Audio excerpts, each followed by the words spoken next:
Hello, welcome to the stream. Today we are going to continue our reading of Frankenstein.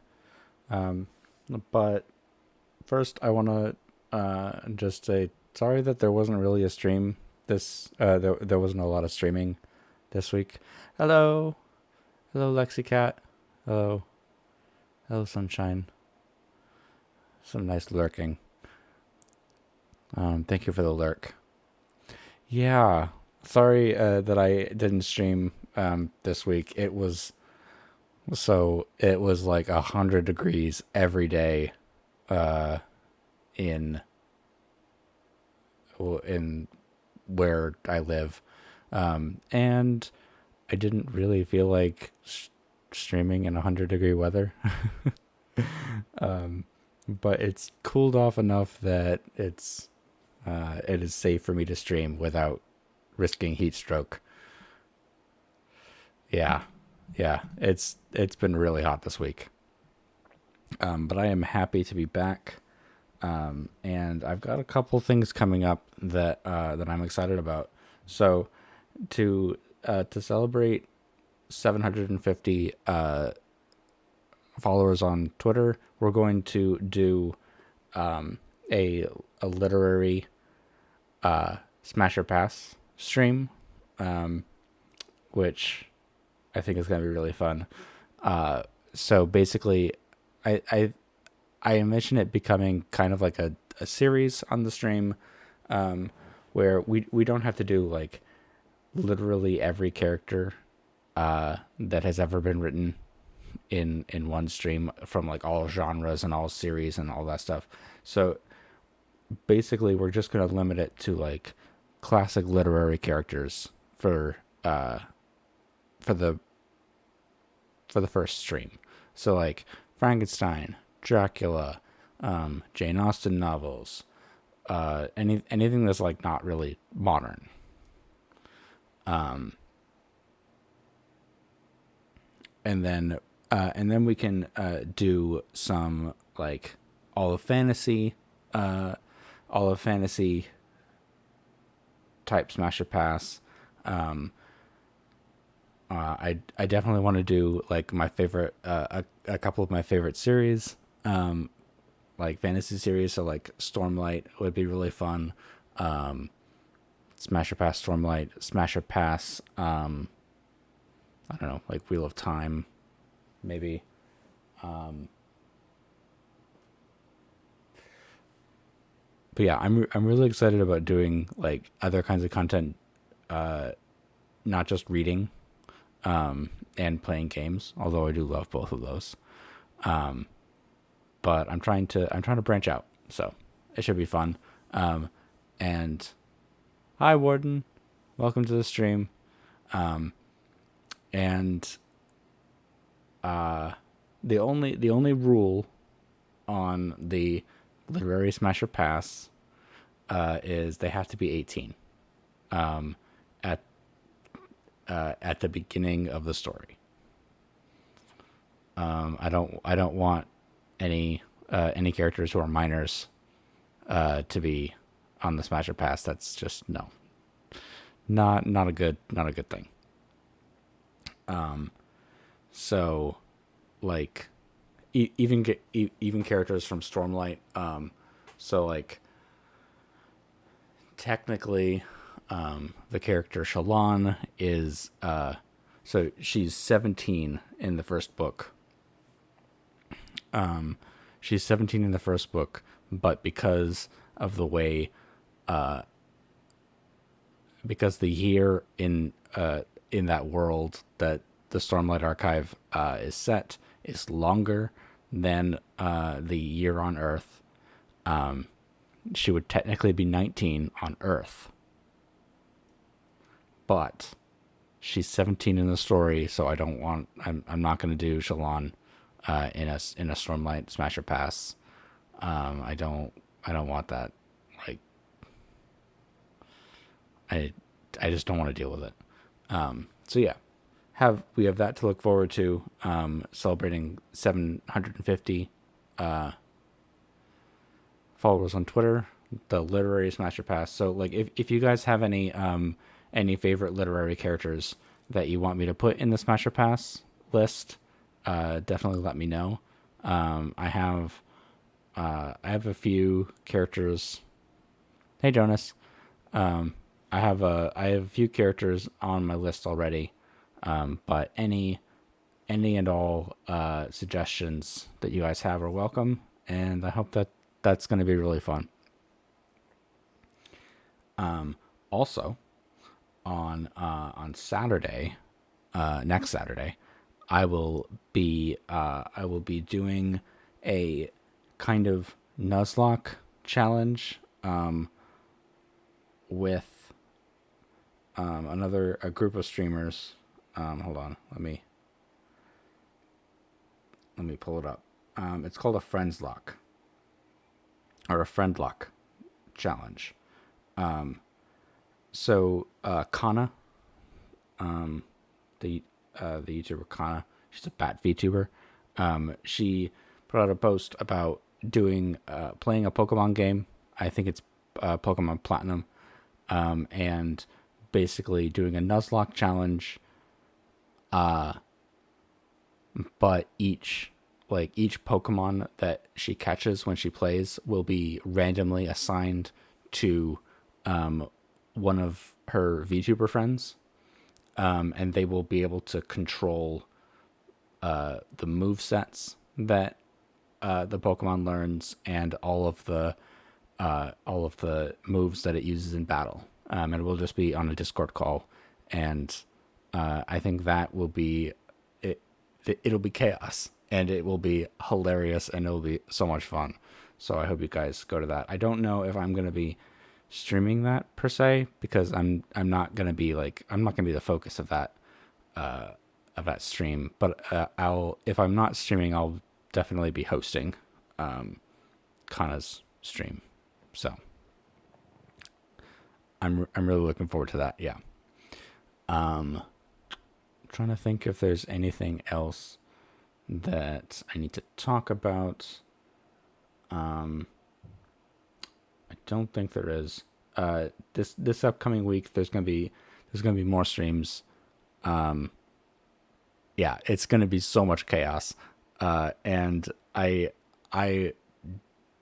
I wouldn't doubt if anybody purposefully makes Kana choose terrible move sets just because it'll be fun. So yeah, it's gonna be amazing. There's definitely gonna be more streams this week though.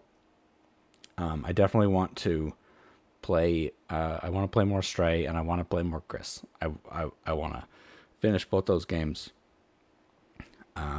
So we will probably. I think we're about halfway through Stray. So we'll definitely be able to finish that. And I have no idea how far I am into Chris. So we'll see. But we're gonna do at least one reading stream this upcoming week, and at least 2 streams where we play Stray and Chris. And then after that, we'll see what happens. I definitely want to. I want to schedule in that Smasher Pass stream pretty soon. So we'll see. Okay. I think that is all of the announcements that I have. So let's get into the reading. So we last left off with Frankenstein, the doctor, being very sad and telling his story to a ship captain who is going to try to find the North Pole to do some scientific experiments to try and get very famous and very rich. So we'll see how that goes for him. And Dr. Victor Frankenstein has just gotten to the part in the story where he explains how he created the creature, and refuses to tell He refuses to tell his friend, the captain of the ship, the secret to bringing back the dead to life, which the captain is very sad about. And Victor is like, no, you don't really want this secret because it's terrible, and I will tell you why. So let's begin.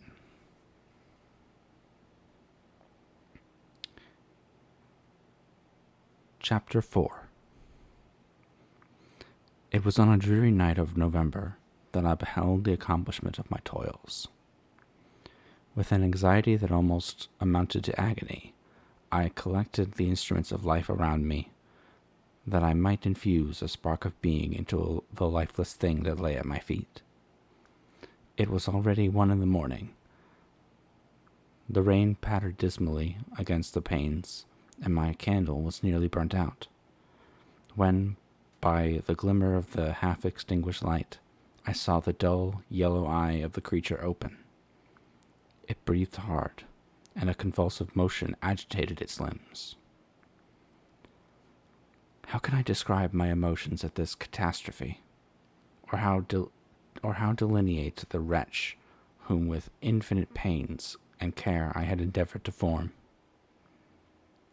His limbs were in proportion, and I had selected his features as beautiful. Great God! His yellow skin scarcely covered the work of muscles and arteries beneath.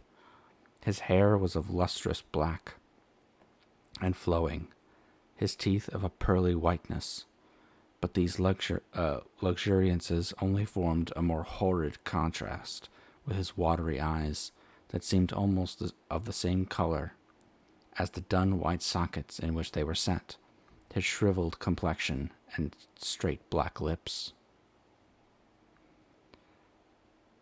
The different accidents of life are not so changeable as the feelings of human nature. I had worked hard for nearly 2 years for the sole purpose of infusing life into an inanimate body. For this, I had deprived myself of rest and health. I had desired it with an ardor that far exceeded moderation. But now that I had finished, the beauty of the dream vanished, and breathless horror and disgust filled my heart. Unable to endure the aspect of the being I had created, I rushed out of the room, and continued a long time traversing my bedchamber, unable to compose my mind to sleep. At length, lassitude succeeded to the tumult I had before endured, and I threw myself on the bed in my clothes, endeavoring to seek a few moments of forgetfulness, but it was in vain. I slept indeed, but I was disturbed by the wildest dreams. I thought I saw Elizabeth, in the bloom of health, walking in the streets of Ingolstadt. Delighted and surprised, I embraced her, but as I imprinted the first kiss on her lips, they became livid with the hue of death. Her features appeared to change, and I thought I had held the corpse of my dead mother in my arms. A shroud enveloped her form, and I saw the grave worms crawling in the folds of the flannel. I started from my sleep with horror. A cold dew covered my forehead. My teeth chattered, and every limb became convulsed, when, by the dim and yellow light of the moon, as it forced its way through the window shutters, I beheld the wretch, the miserable monster whom I had created. He held up the curtain of the bed, and his eyes, if eyes they may be called, were fixed on me. His jaws opened, and he muttered some inarticulate sounds, while a grin wrinkled his cheeks. He might have spoken, but I did not hear. One hand was stretched out, seemingly to detain me, but I escaped, and rushed downstairs. I took refuge in the courtyard belonging to the house which I inhabited, where I remained during the rest of the night. walking up and down in the greatest agitation, listening attentively, catching and fearing each sound as if it were to announce the approach of the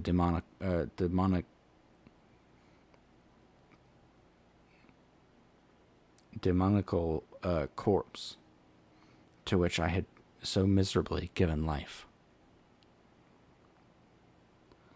Oh, no mortal could support the horror of that countenance. A mummy again endued with animation could not be so hideous as that wretch. I had gazed on him while unfinished. He was ugly then, but when those muscles and joints were rendered capable of motion, it became a thing such as even Dante could not have conceived. I passed the night wretchedly. Sometimes my pulse beat so quickly and heartily that I felt the palpitation of every artery. At others, I nearly sank to the ground through languor and extreme weakness. Mingled with this horror, I felt the bitterness of disappointment.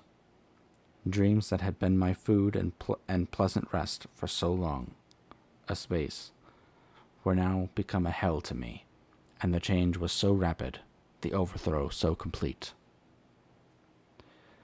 Morning, dismal and wet, at length dawned, and discovered to my sleepless and aching eyes the church of Ingolstadt, its white steeple and clock which indicated the 6th hour. The porter opened the gates of the court, which had that night been my asylum, and I issued into the streets, pacing them with quick steps, as if I sought to avoid the wretch whom I feared every turning of the street would present to my view. I did not dare return to the apartment which I had inhabited, but felt impelled to hurry on, although wetted by the rain which poured from a black and comfortless sky. I continued walking in this manner for some time, endeavoring by bodily exercise to ease the load that weighed upon my mind. I traversed the streets without any clear conception of where I was or what I was doing. My heart palpitated in the sickness of fear, and I hurried on with irregular steps, not daring to look upon me. Like one who on a lonely road doth walk in fear and dread, and having once turned round, walks on, and turns no more his head, because he knows a frightful fiend doth close behind him tread. Continuing thus, I came at length opposite to the inn at which the various diligences and carriages usually stopped. Here I paused, I knew not why, but I remained some minutes with my eyes fixed on a coach that was coming towards me from the other end of the street. As it drew nearer, I observed that it was the Swiss diligence. It stopped just where I was standing, and on the door being opened, I perceived Henry Clerval, who, on seeing me, instantly sprung out. "My dear Frankenstein," exclaimed he, "how glad I am to see you! How fortunate that you should be here at the very moment of my alighting." Nothing could be equal my delight on seeing Clerval. His presence brought back to my thoughts my father, Elizabeth, and all those scenes of home so dear to my recollection. I grasped his hand, and in a moment forgot my horror and misfortune. I felt suddenly, and for the first time during many months, calm and serene joy. I welcomed my friend, therefore, in the most cordial manner, and we walked towards my college. Clerval continued talking for some time about our mutual friends, and his own good fortune in being permitted to come to Ingolstadt. "You may easily believe," said he, how great was the difficulty to persuade my father that it was not absolutely necessary for a merchant not to understand anything except bookkeeping, and indeed I believe I left him incredulous to the last. For his constant answer to the unwearied entreaties was the same as that of the Dutch schoolmaster in the Vicar of Wakefield. I have 10,000 florins a year without Greek. I eat heartily without Greek. But his affection for me at length overcame his dislike of learning, and he has permitted me to undertake a voyage of discovery to the land of knowledge. It gives me the greatest delight to see you, but tell me how you left my father, brothers, and Elizabeth.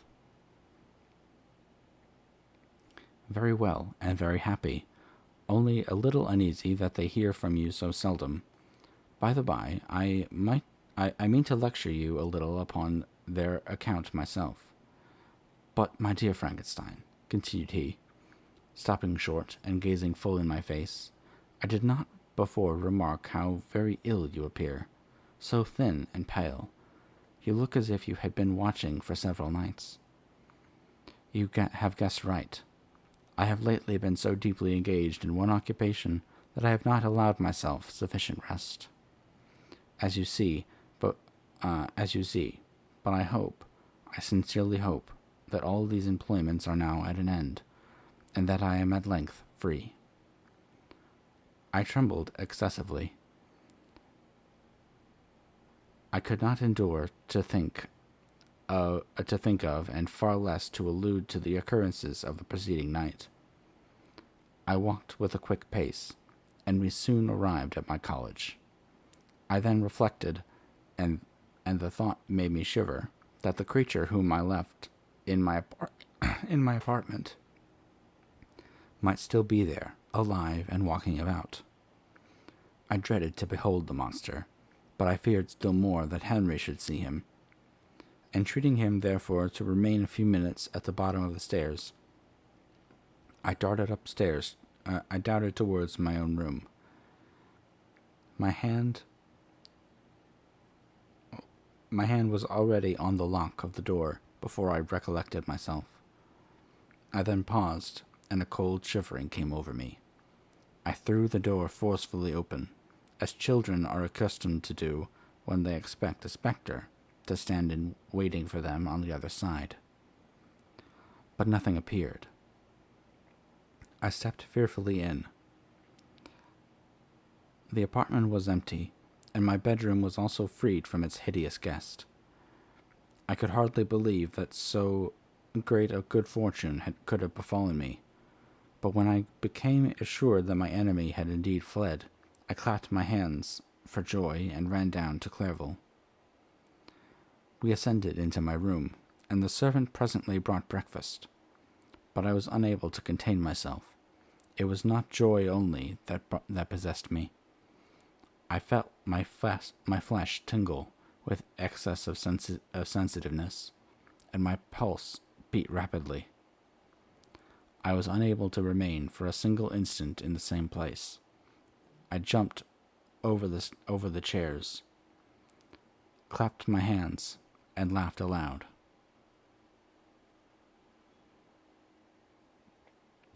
Clairville at first attributed my unusual spirits to joy on his arrival, but when he observed me more attentively, he saw a wildness in my eyes, for which he could not account, and my loud, unrestrained, heartless laughter frightened and astonished him.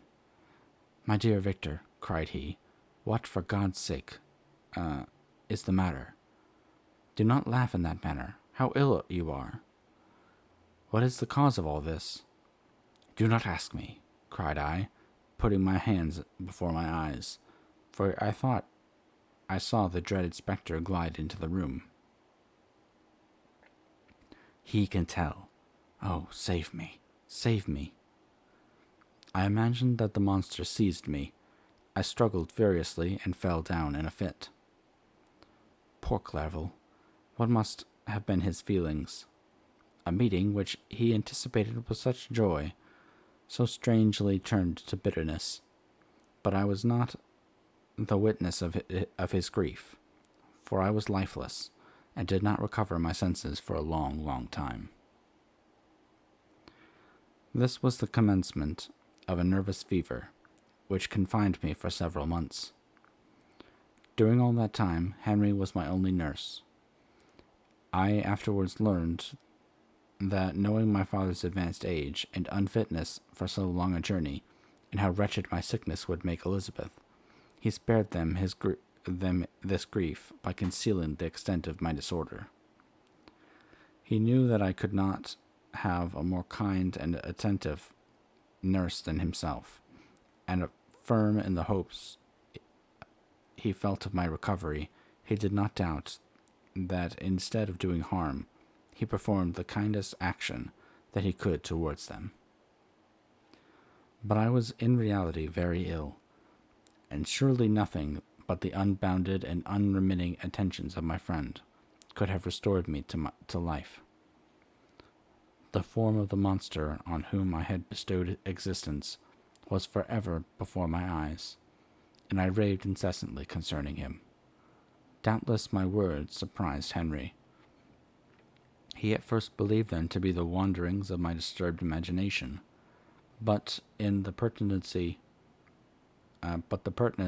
with which I continually recurred to the same subject persuaded him that my disorder indeed owed its origin to some uncommon and terrible event. By very slow degrees, and with frequent relapses that alarmed and grieved my friend, I recovered.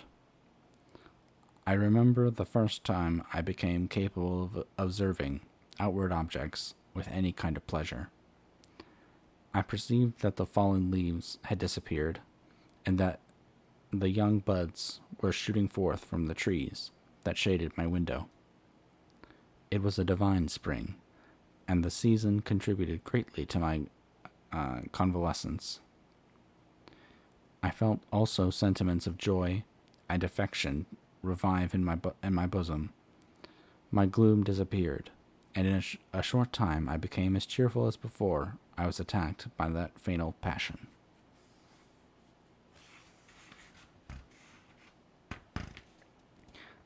"Dearest Clerval," I exclaimed, "how kind and very good you are to me. This whole winter, instead of being spent in study, as you promised yourself, has been consumed in my sick room. How shall I ever repay you?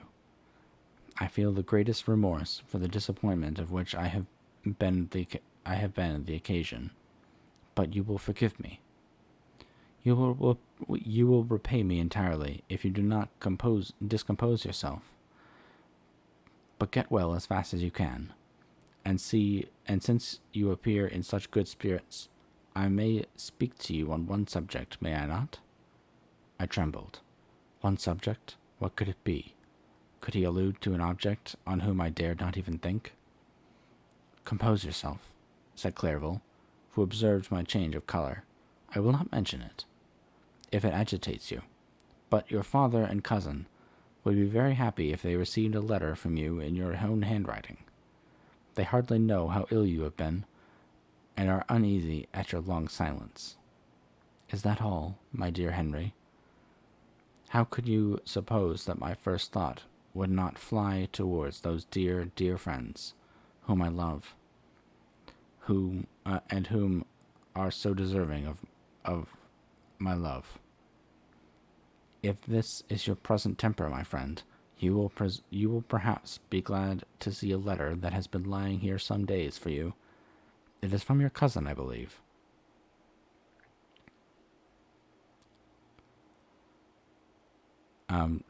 Just to clear it up, Victor Frankenstein is in love with and is supposed to be marrying his cousin, which, totally normal for this time period, but still kind of icky.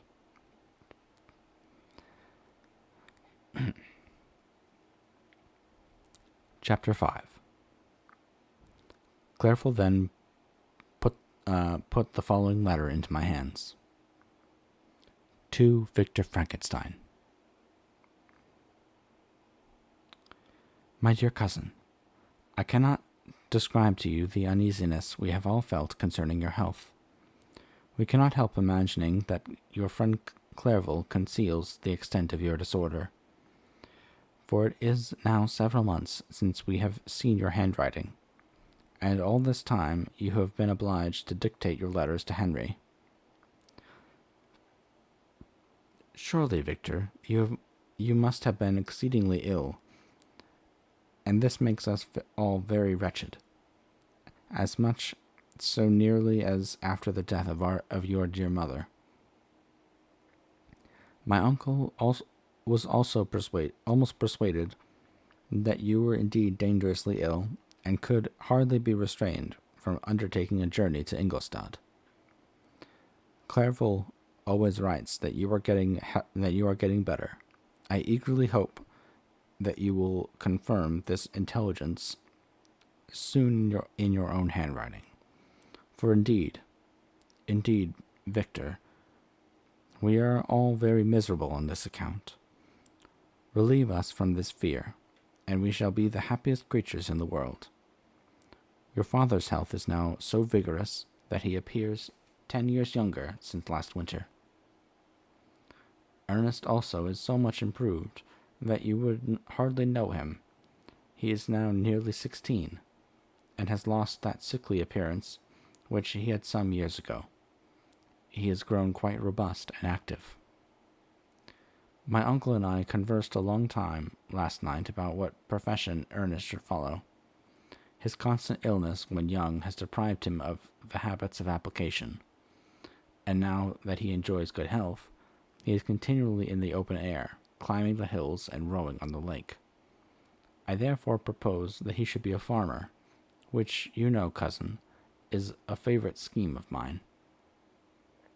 A farmer's is a very healthy, happy life, and the least hurtful, or rather the most beneficial profession of any.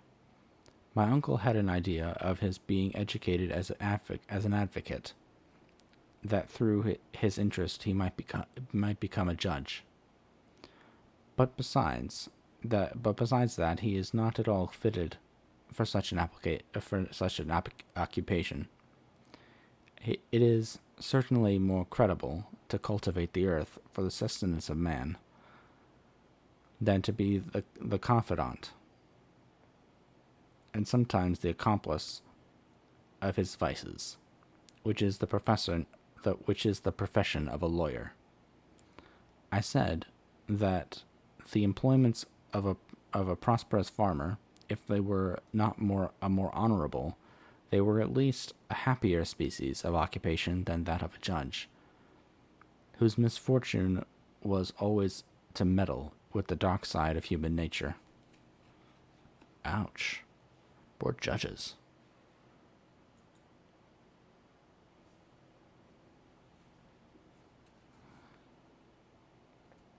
My uncle smiled and said that I ought to be an advocate myself, which put an end to the conversation on that subject. And now I must tell you a little story that will please and perhaps amuse you.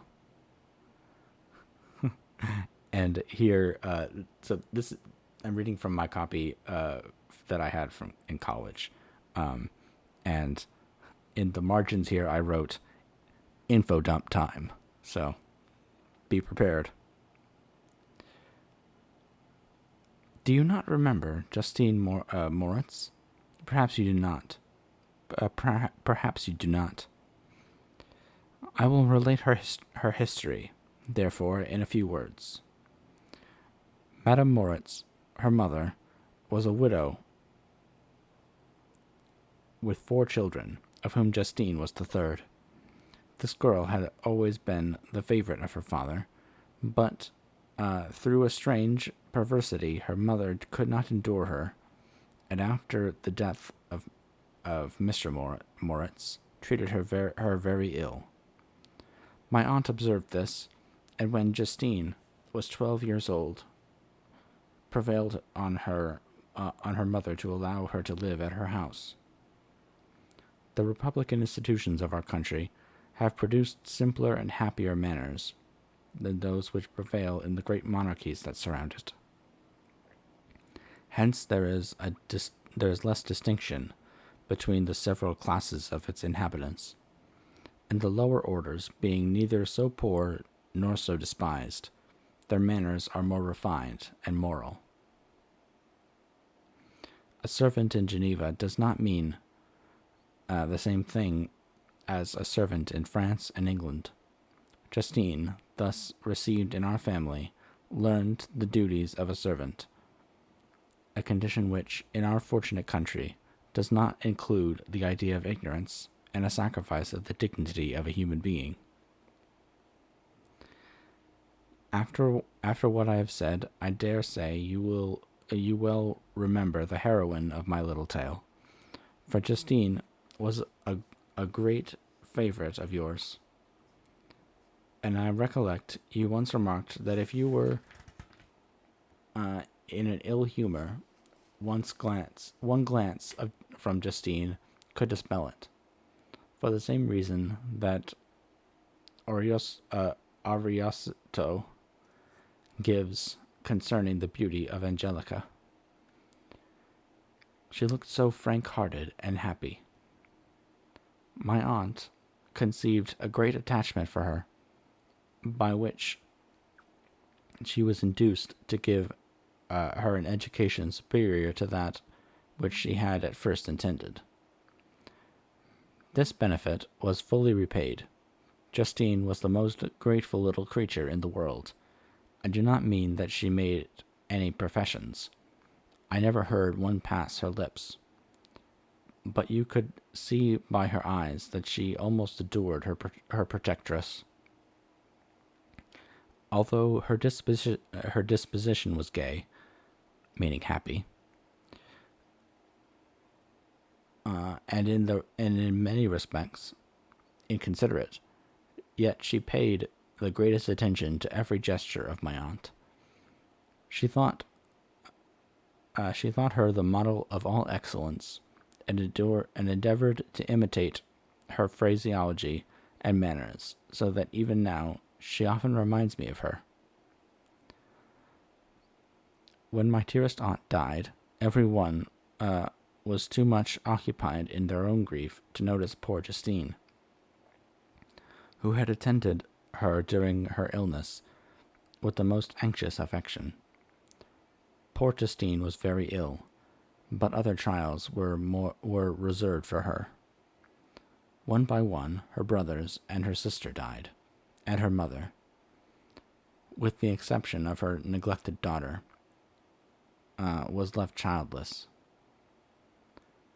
The conscience of the woman was troubled. She began to think that the deaths of her favorites was a judgment from heaven to chastise her partiality. She was a Roman Catholic, and I believe her confessor confirmed the idea which she had conceived. Accordingly, a few months after your departure to Ingolstadt, Justine was called home by her repentant mother. Poor girl, she wept when she quitted our house. She was much altered since the death of my aunt. Grief had given softness and a winning mildness to her manners, which had before been remarkable for vivacity. Nor was her residence at her mother's house of a nature to restore her gaiety. The poor woman was very vacillating in her repentance. She sometimes begged Justine to forgive her unkindness, but much oftener accused her of causing the deaths of her brothers and sister. Her perpetual fretting at length threw Madame Moritz into a decline, which at first increased her irritability, but she is now at peace forever. She died on the first approach of cold weather, at the beginning of this last winter. Justine has returned to us, and I assure you I love her tenderly. She is very clever and gentle, and extremely pretty, as I mentioned before. Her mien and her expressions continually remind me of my dear aunt. I must, I must say also a few words to you, my dear cousin, of little darling William. I wish you could see him. He is very tall of his age, with sweet, laughing blue eyes, dark eyelashes, and curling hair. When he smiles, two little dimples appear on each cheek, which are rosy with health.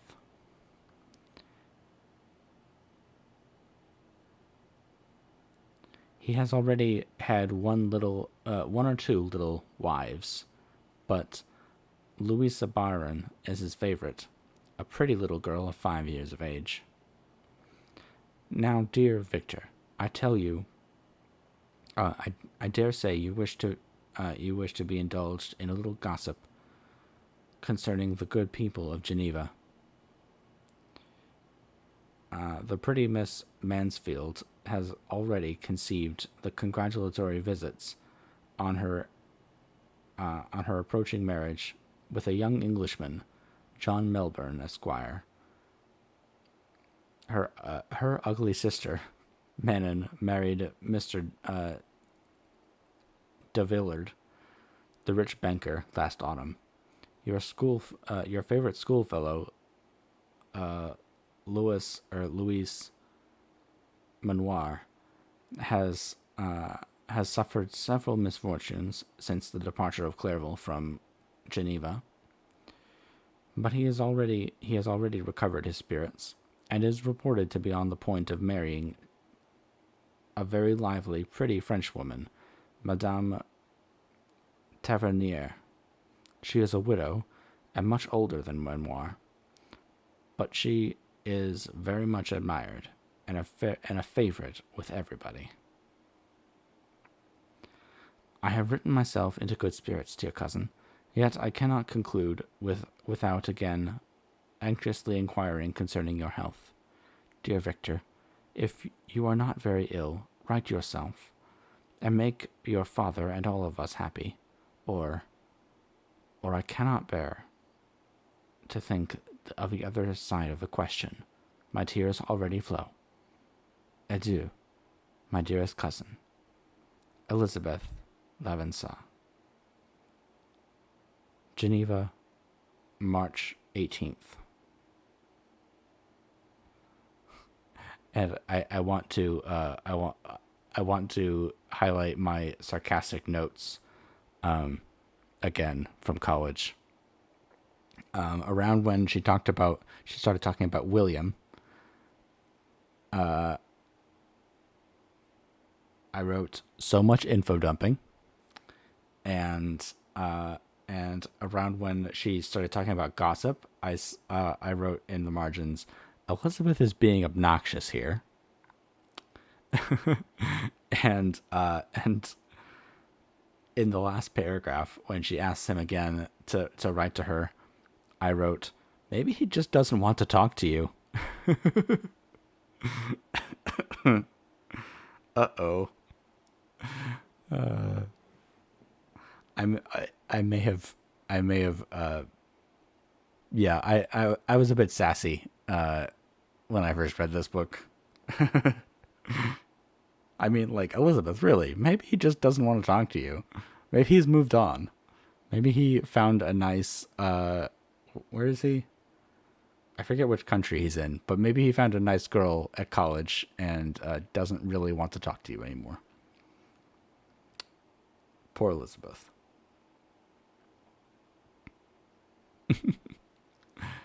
Dear, dear Elizabeth, I exclaimed when I had read her letter. I will write instantly, and relieve them from the anxiety they must feel. I wrote, and this exertion greatly fatigued me. Hold on, there's a fly. Go away.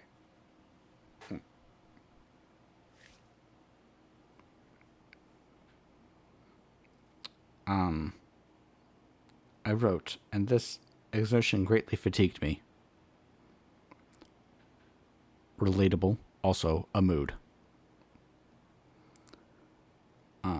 but my convalescence had commenced and proceeded regularly. In another fortnight, I was able to leave my chamber. Why? Why would you leave your chamber? That's a bad idea.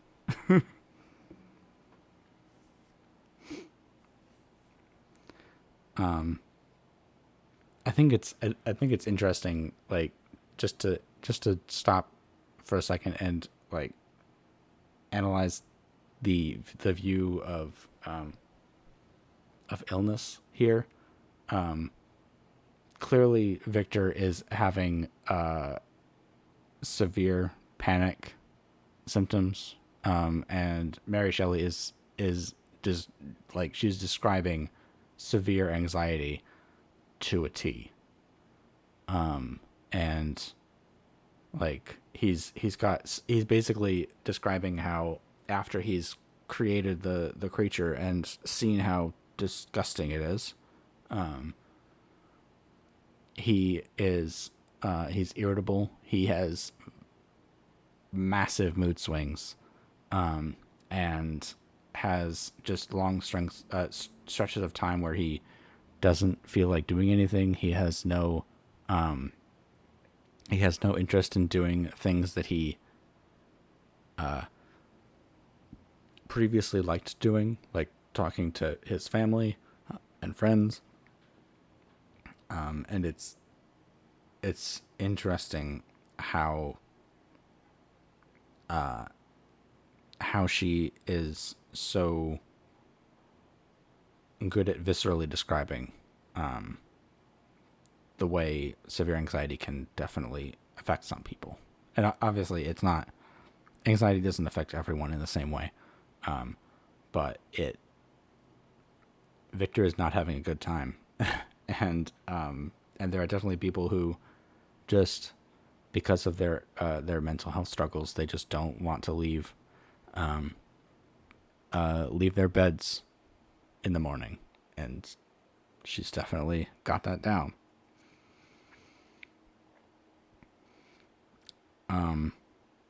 Also in my notes here, under the exertion greatly fatiguing me, and in another fortnight I was able to leave my bed.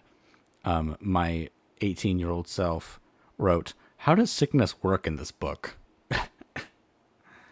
I was young.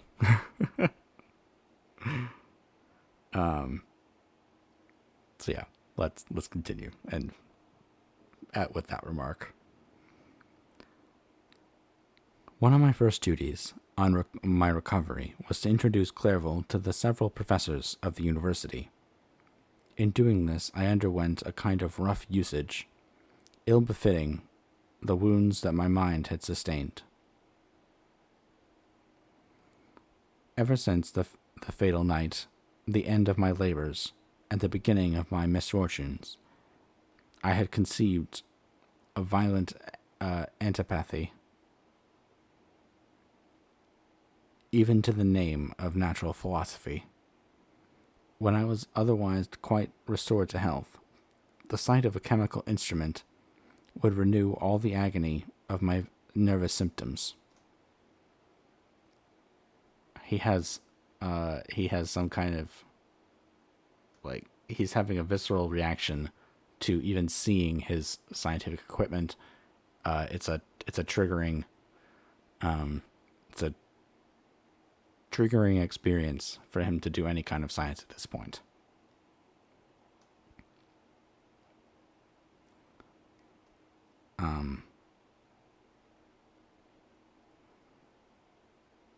Henry saw this and had removed all my apparatus from my view. He had also changed my apartment, for he perceived that I had acquired a dislike for the room which had previously been my laboratory. But these cares of Clairville were made of no avail when I visited the professors. Mr. Waldman inflicted torture when he praised, with kindness and warmth, the astonishing progress I had made in the sciences. He soon perceived that I disliked the subject, but not guessing the real cause, he attributed my feelings to modesty, and changed the subject from my improvement to the science itself, with a desire, as I evidently saw, of drawing me out. What could I do? He meant to please, and he tormented me. I felt as if he had placed carefully, one by one, in my view, those instruments which were to be afterwards used in putting me to a slow and cruel death. I writhed under his words, yet dared not exhibit the pain I felt. Clerval, whose eyes and feelings were always quick in discerning the sensations of others, declined the subject, alleging in excuse his total ignorance. And the conversation took a more general turn. I thanked my friend from my heart, but I did not speak. I saw plainly that he was surprised, but he never attempted to draw my secret from me, and although I loved him with a mixture of affection and reverence that knew no bounds, yet I could never persuade myself to confide to him that event which was so often present in my recollection, but which I feared the detail to another would only impress more deeply. Mr. Kremp was not equally docile, and in my condition at the time of most insupportable sensitiveness, his harsh, blunt encomiums gave me even more pain than the benevolent approbation of Mr. Waldman. "Damn the fellow!" he cried. "Why, Mr. Clerval, I assure you, he has outstripped us all. Stare if you please, but it is nevertheless true. A youngster who but a few years ago believed Cornelius Agrippa as firmly as the gospel has now set himself at the head of the university. And if he is not soon pulled down, we shall all be out of countenance. Ay, continued he, observing my face expressive of suffering. Mr. Frankenstein is modest, an excellent quality in a young man. Young men should be diffident of themselves, you know, Mr. Clerval. I was myself when young, but that wears out in a very short time." Mr. Kremp had now commenced a eulogy on himself, which happily turned the conversation from a subject that was so annoying to me. Clerval was no natural philosopher. His imagination was too vivid for the minutiae of science. Languages were his principal study, and he sought, by acquiring their elements, to open up a field for self-instruction. On his return to Geneva, Persian, Arabic, and Hebrew gained his attention, after he made himself perfectly a master of Greek and Latin. For my own part, idleness had ever been irksome to me, and now that I wished to fly from reflection and hated my former studies, I felt great relief in being the fellow pupil with my friend, and found not only instruction but consolation in the works of the Orientalists.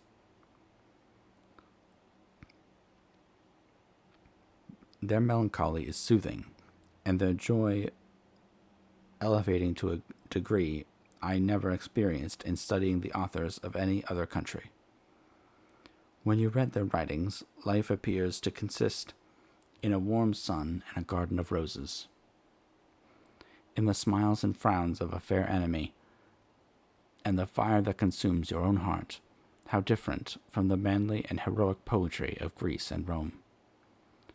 Summer passed away in these occupations, and my return to Geneva was fixed for the latter end of autumn.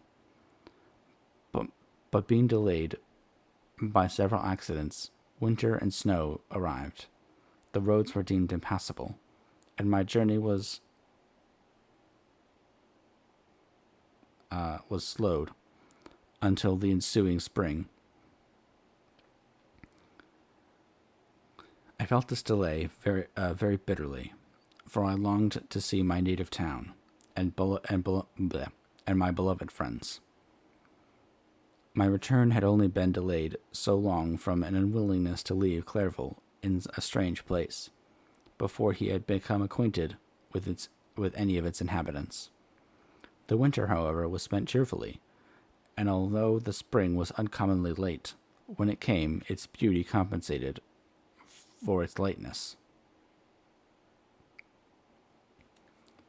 The month of May had already commenced, and I expected the letter daily, which was to fix the date of my departure.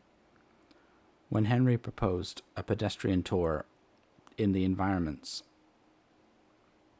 of Ingolstadt, that I might bid a personal farewell to the country I had so long inhabited, I acceded with pleasure to this proposition. I was fond of exercise, and Clairville had always been my favorite companion in the rambles of this nature that I had taken among the scenes of my native country. We passed a fortnight in these perambulations. My health and spirits had long been restored, and they gained additional strength from the salubrious air I breathed. The natural incidents of our progress, and the conversations of my friend. Study had before secluded me from the intercourse of my fellow creatures, and rendered me unsocial. But Clairville called forth the better feelings of my heart. He again taught me to love the aspect of nature and the cheerful faces of children. Excellent friend, how sincerely did you love me, and endeavor to elevate my mind until it was on a level with your own. A selfish pursuit had cramped and narrowed me until your gentleness and affection warmed and opened my senses. I became the same happy creature who, a few years ago, loving and beloved by all, had no sorrow or care. When happy, inanimate nature had the power of bestowing on me the most delightful sensations. A serene sky and verdant fields filled me with ecstasy.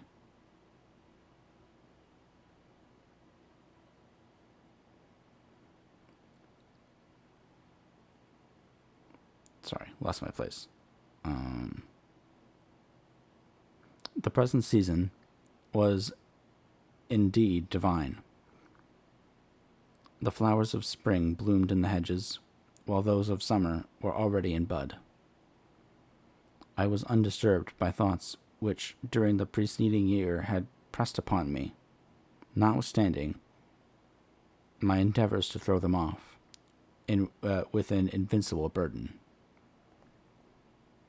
Henry rejoiced in my gaiety, and sincerely sympathized in my feelings. He exerted himself to amuse me, while he expressed the sensations that filled his soul. The resources of his mind on this occasion were truly astonishing. His conversation was full of imagination,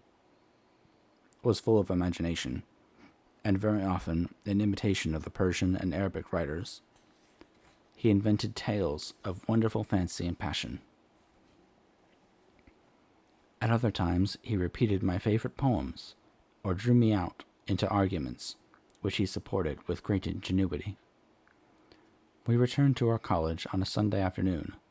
The peasants were dancing, and everyone we met appeared gay and happy. My own spirits were high, and I bounded along with feelings of unbridled joy and hilarity. Chapter 7. Hello, Matsu. How's it going? Oh, Chapter 6. Sorry, not 7. I can read Roman numerals. That's good. I'm glad to hear it. Welcome to our Frankenstein. I think Frankenstein is a little bit too happy, so we're going to have to take him down a peg, right? Chapter 6. The Tale of the Jerk, yes. Yes. But who is the monster? I love that thing where that says,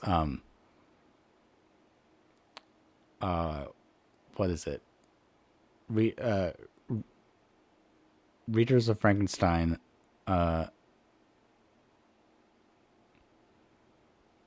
think that Frankenstein is the monster. Real readers of Frankenstein know that Frankenstein is the monster.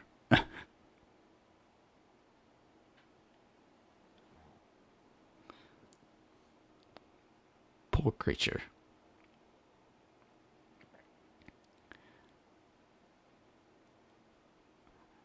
Chapter 6. On my return, I found the following letter from my father. To Victor Frankenstein. My dear Victor, you have probably waited impatiently for a letter to fix the date of your return to us, and I was at first tempted to write only a few lines, merely mentioning the day on which I should expect you. But that would be a cruel kindness, and I dare not do it. What would be your surprise, my son, when you expected a happy and gay welcome, to behold, on the contrary, tears and wretchedness? And now, Victor, can I relate our misfortune? Absence cannot have rendered you callous to our joys and griefs. And how shall I inflict pain on an absent child? I wish to prepare you for the woeful news. But I know it is impossible. Even now your eye skims over the page to seek the words which are to convey to you the horrible tidings. William is dead. That sweet child, whose smiles delighted and warmed my heart, who was so gentle, yet so gay. Victor, he is murdered. I will not attempt to console you, but will simply relate the circumstances of the transaction. Last Thursday, May 7th, I, my niece, and your two brothers went to walk in Plain Place. I'm sorry, I cannot pronounce a ton of these European cities. The evening was warm and serene, and we prolonged our walk farther than usual. It was already dusk before we thought of returning, and then we discovered that William and Ernest who had gone on before, were not to be found. We accordingly rested on a seat until they should return. Presently, Ernest came and inquired if we had seen his brother. He said that they had been playing together, that William had run away to hide himself, and that he vainly sought for him, and afterwards waited for him a long time, but that he did not return. This account rather alarmed us, and we continued to search for him all night until night fell, when Elizabeth conjectured that he might have returned to the house. He was not there. We returned again with torches, for I could not rest when I thought that my sweet boy had lost himself.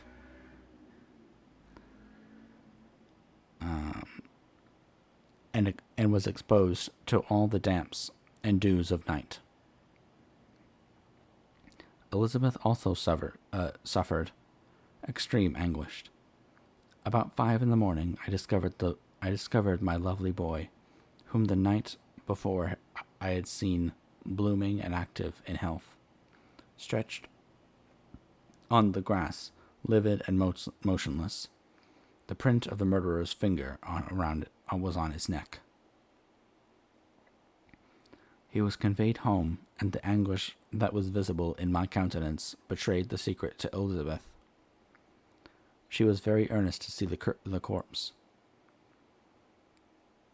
At first I attempted to prevent her, but she persisted, and entering the room where it lay, hastily examined the neck of the victim, and clasping her hands, exclaimed, "Oh God, I have murdered my darling infant." She fainted, and was restored with extreme difficulty. When she again lived, it was only to weep and sigh. She told me that same evening, William had teased her to let him wear a very valuable miniature that she possessed of your mother. This picture is gone, and was doubtless the temptation which urged the murderer to the deed. We have no trace of him at present, although our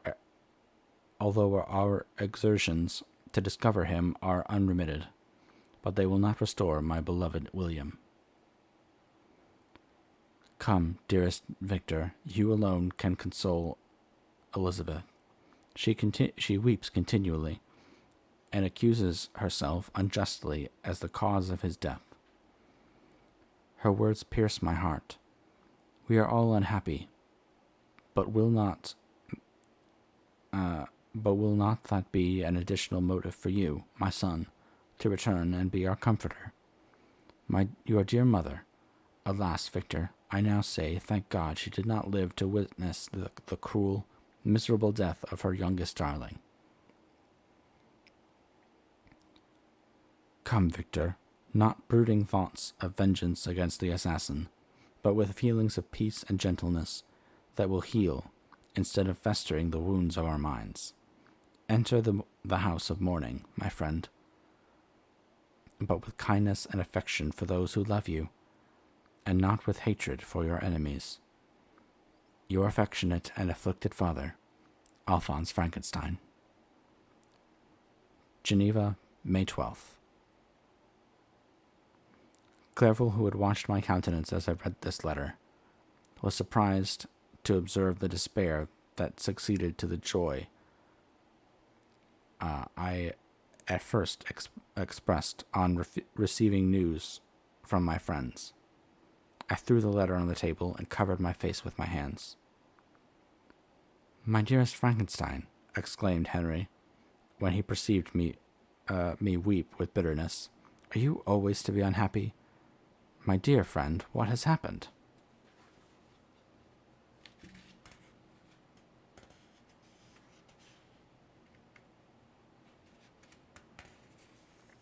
I motioned to him to take up the letter, while I walked up and down the room in the extremest agitation. Tears also gushed from the eyes of Clerval as he read the account of my misfortune. "I can offer you no consolation, my friend," said he. "Your disaster is irreparable. What do you intend to do?" "To go instantly to Geneva.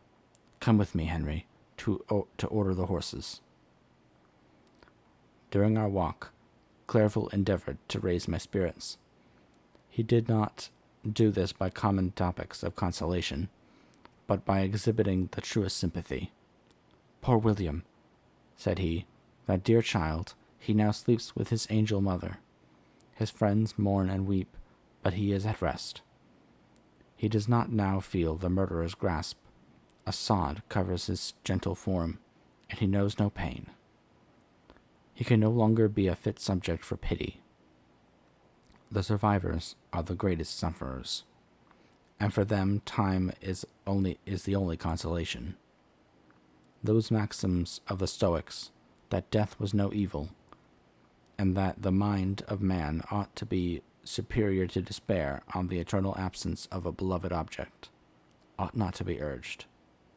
Even Cato wept over the dead body of his brother."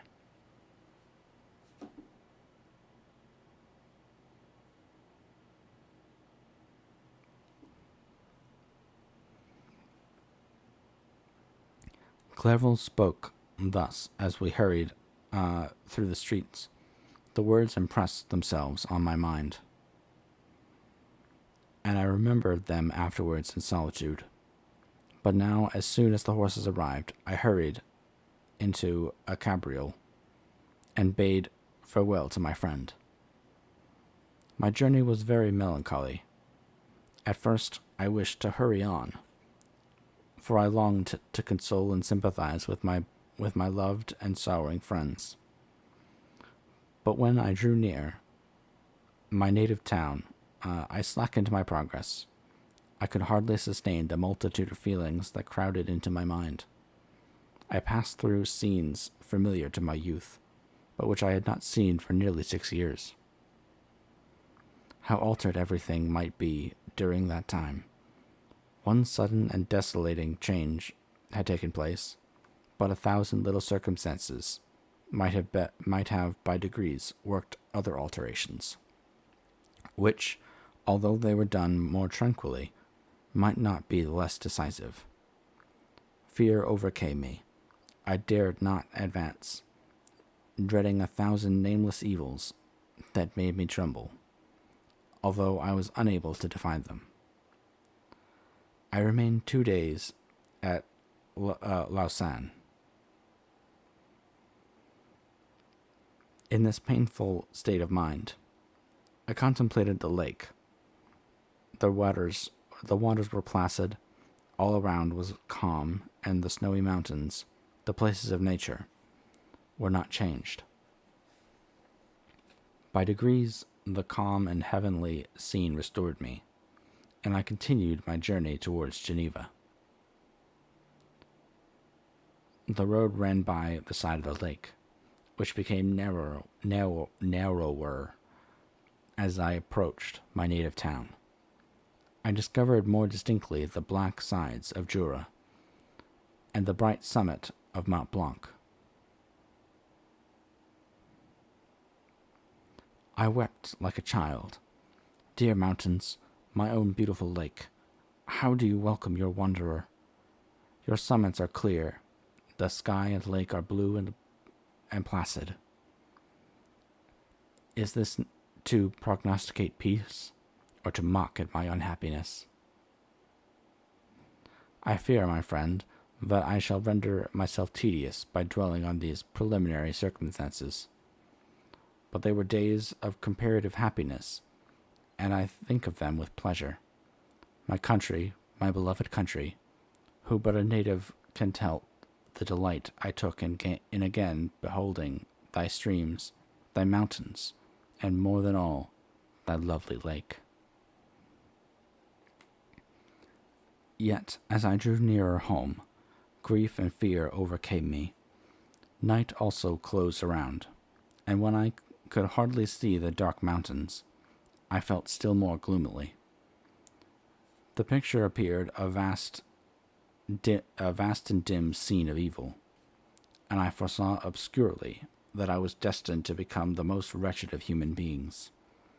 Alas, I prophesied truly, and failed only in one single circumstance, that in all the misery I imagined and dreaded, I did not conceive the 100th part of the anguish I was destined to endure. Mood. It was completely dark when I arrived in the environs of Geneva. The gates of the town were already shut, and I was obliged to pass the night at Secheron, a village half a league to the east of the city. The sky was serene, and as I was unable to rest, I resolved to visit the spot where my poor William had been murdered. As I could not pass through the town, I was obliged to cross the lake in a boat to arrive at Plain Palace. During this short voyage, I saw the lightnings playing on the summit of Mont Blanc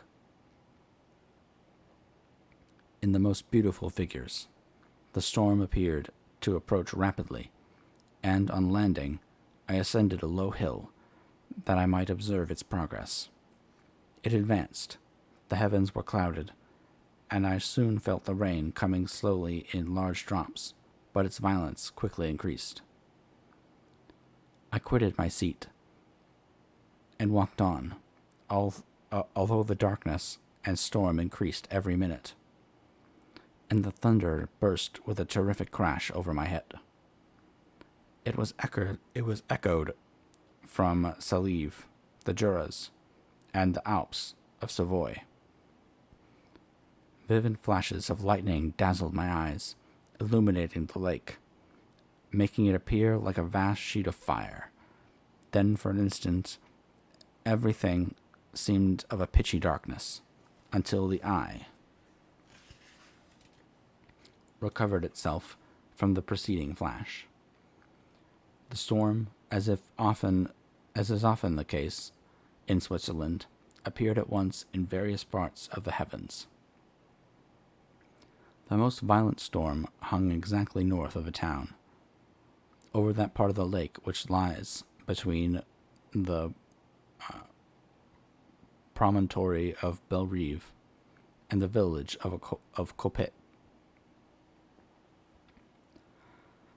Another storm enlightened Jura with faint flashes, and another darkened and sometimes disclosed the mole, a peaked mountain to the east of the lake.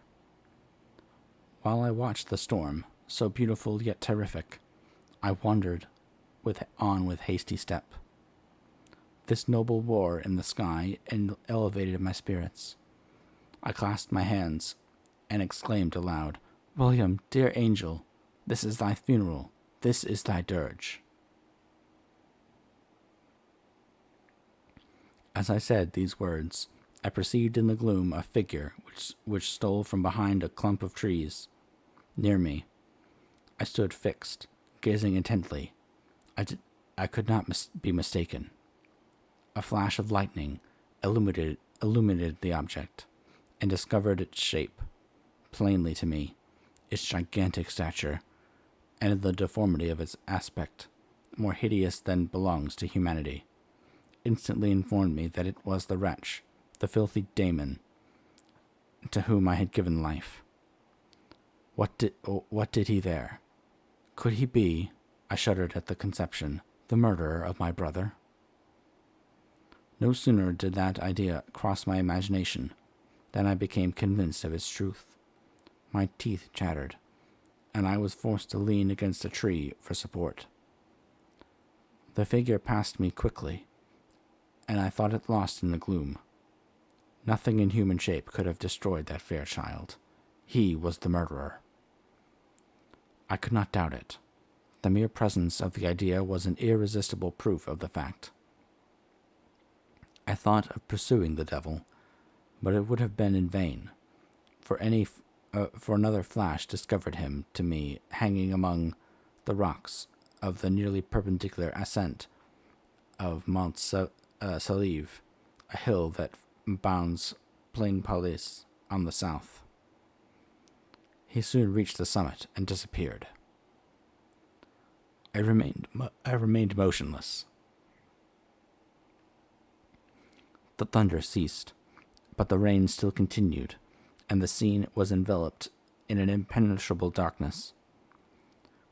I revolved in my mind the events which I had until now sought to forget, the train of my progress towards the creation, the appearance of the work of my own hands alive at my bedside, its departure.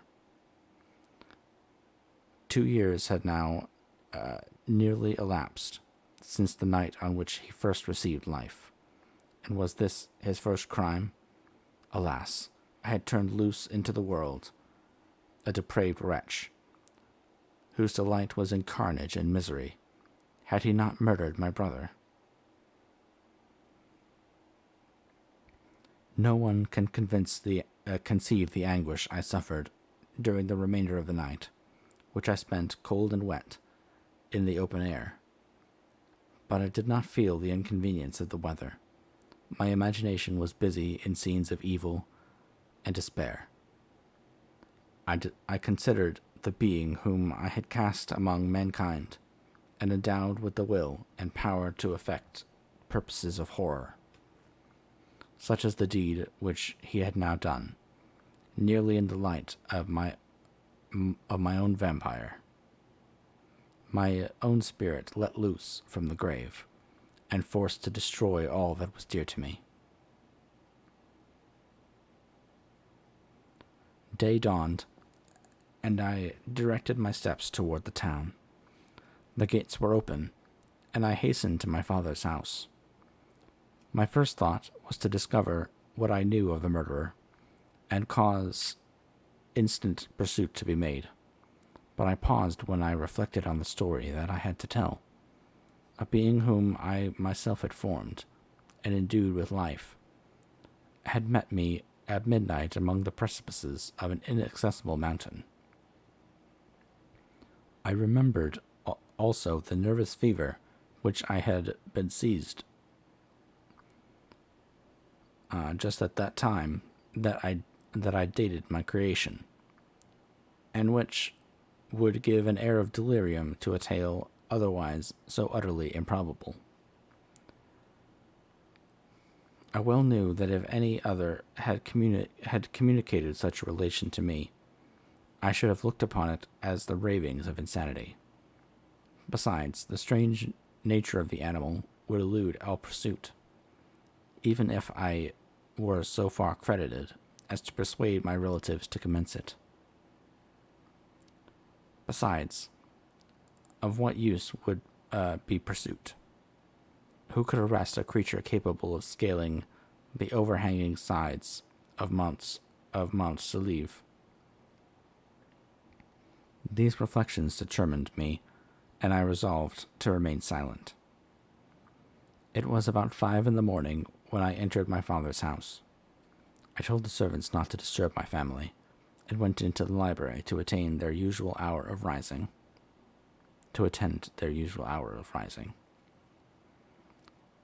6 years had elapsed, passed as a dream, but for one indelible trace, and I stood in the same place where I had last embraced my father before my departure for Ingolstadt.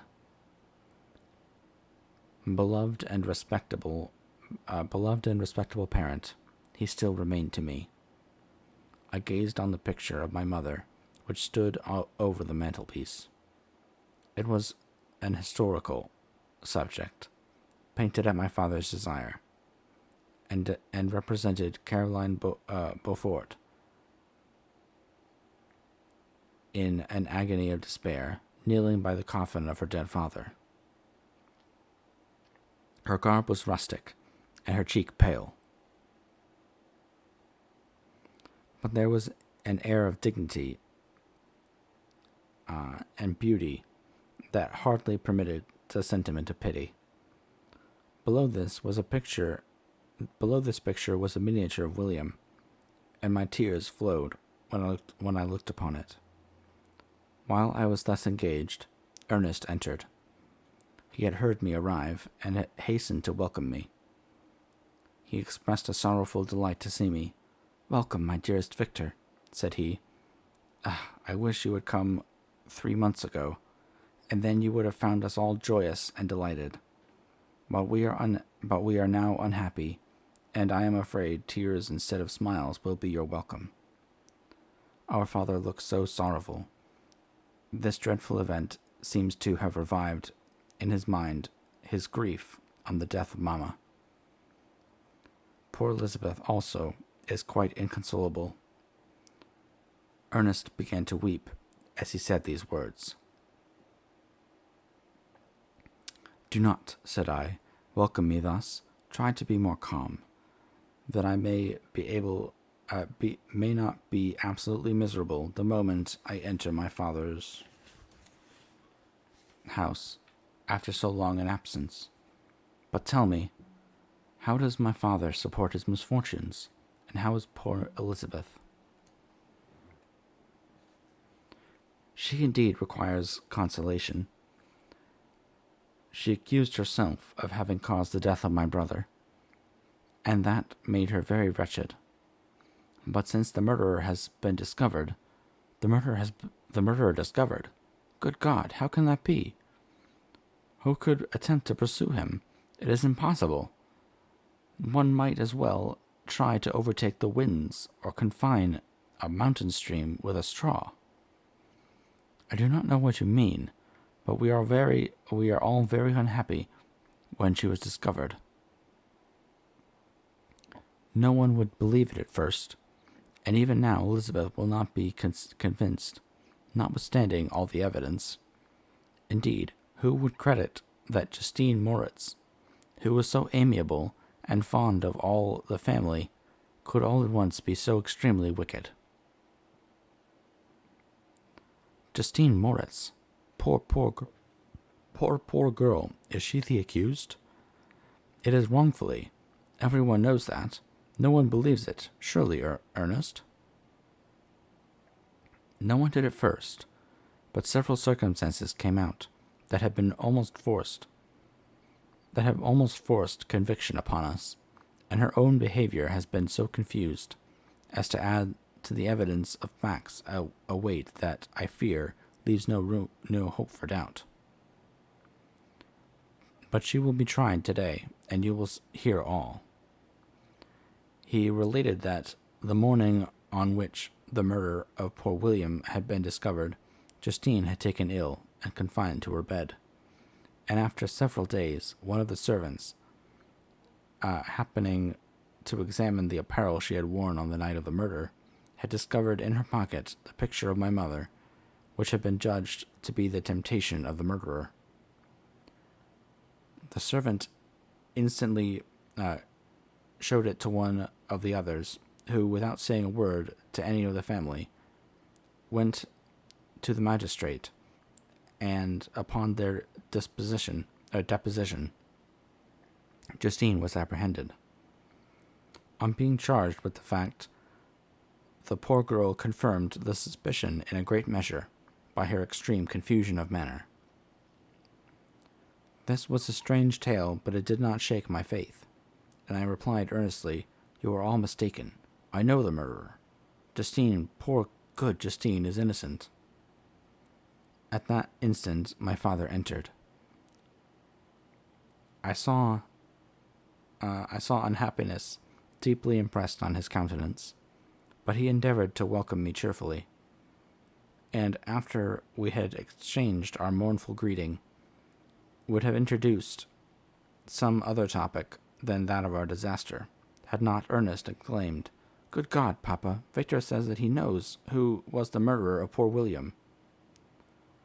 "We do also, unfortunately," replied my father, "for indeed I had rather have been forever ignorant.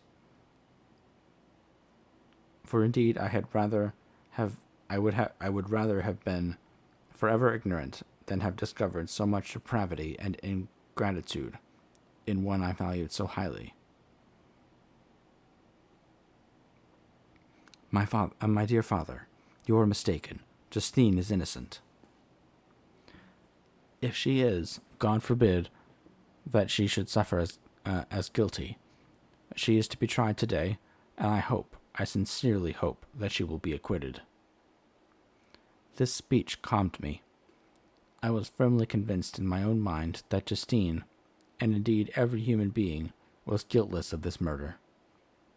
I had no fear, therefore, that any circumstantial evidence could be brought forward strong enough to convict her.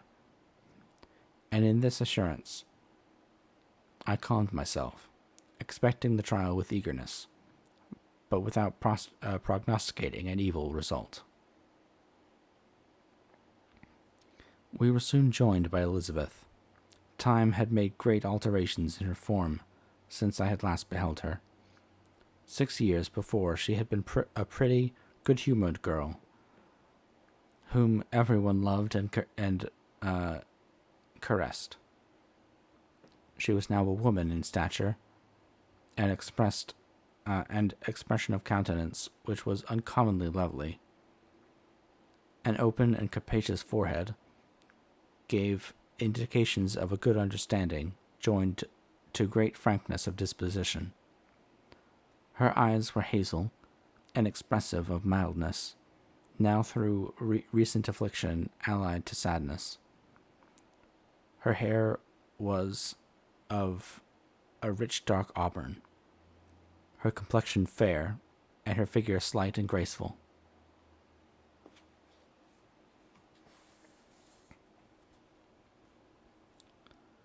She welcomed me with the greatest affection. "Your arrival, my dear cousin," said she, "fills me with hope. You perhaps will find some means to justify my poor guiltless Justine. Alas, who is safe, if she be convicted of crime? I rely on her innocence as certainly as do I upon my own. Our misfortune is doubly hard to us. We have not only lost that lovely darling boy, but this poor girl, whom I sincerely love, is to be torn away by even worse a fate. If she is condemned, I never shall know joy more. But she will not. I am sure she will not. And then I shall be happy again, even after the sad death of my little William." "She is innocent, my Elizabeth," said I, "and that shall be proved. Fear nothing, but let your spirits be cheered by the assurance of her acquittal." "How kind you are!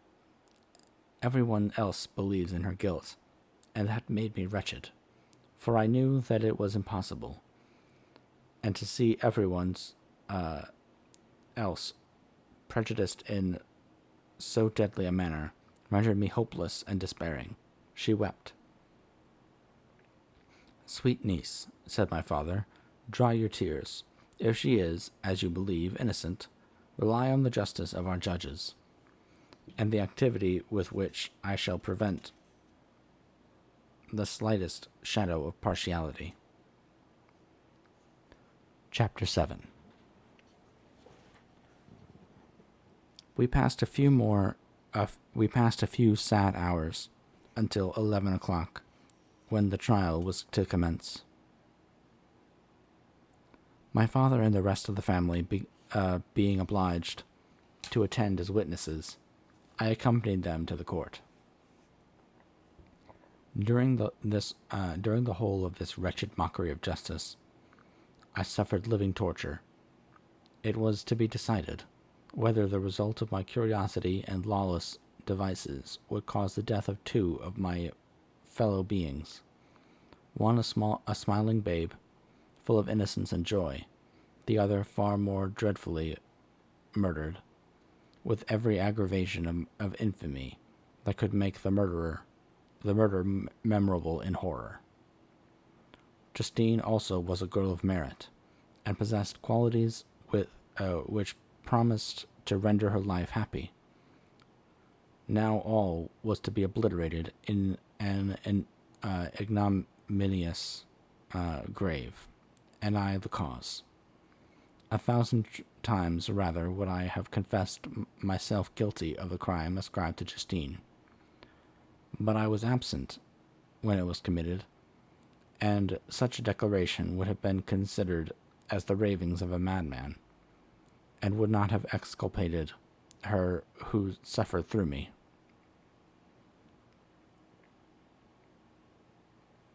The appearance of Justine was calm. She was dressed in mourning, and her countenance, always engaging, was rendered by the solemnity of her feelings exquisitely beautiful. She appeared confident in innocence, and did not tremble, although gazed on and execrated by thousands for all the kindness which her beauty might otherwise have been excited, was obliterated in the minds of the spectators by the imagination of the enormity she was supposed to have committed. She was tranquil, yet her tranquillity was evidently constrained, and as her confusion had before been adduced as proof of her guilt, she worked up her mind to an appearance of courage. When she entered the court, she threw her eyes round it and quickly discovered where we were seated. A tear seemed to dim her eye when she saw us, but she quickly recovered herself, and a look of sorrowful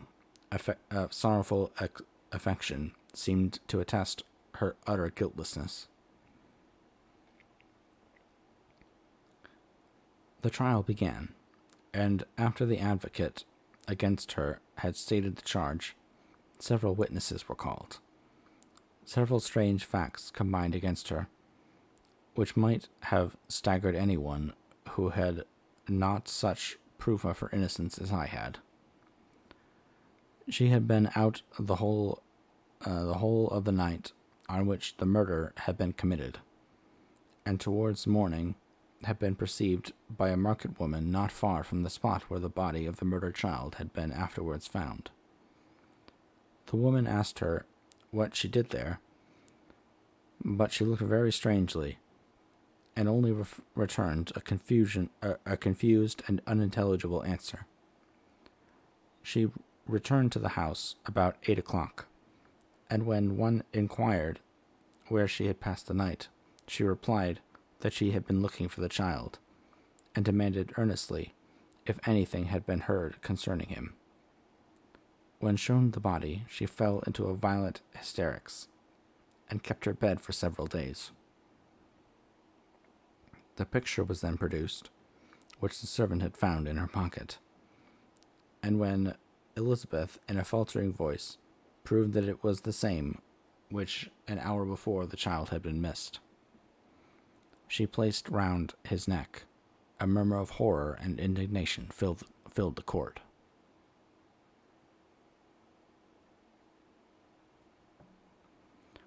Justine was called on for her defense. As the trial proceeded, her countenance had altered. Surprise, horror, and misery were strongly expressed. Sometimes she struggled with her tears, but when she was desired to plead, she collected her powers and spoke in an audible, although variable voice.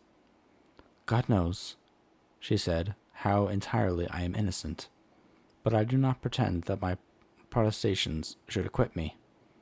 I rest my innocence on a plain and simple explanation of the facts which have been adduced against me, and I hope the character I have always borne will incline my judges to a favorable interpretation. Where any circumstance appears doubtful or suspicious." She then related that, by the permission of Elizabeth, she had passed the evening of the night on which the murder had been committed at the house of an aunt at Cheyne, a village situated about a league from Geneva. On her return, at about 9 o'clock, she met a man, who asked her if she had seen anything of the child who was lost. She was alarmed by this account, and passed several hours looking for him, when the gates of Geneva were shut, and she was forced to remain several hours of the night in a barn belonging to a cottage. Being unwilling to call up the inhabitants, to whom she was well known, unable to rest or sleep, she quitted her asylum early, that she might again endeavor to find my brother.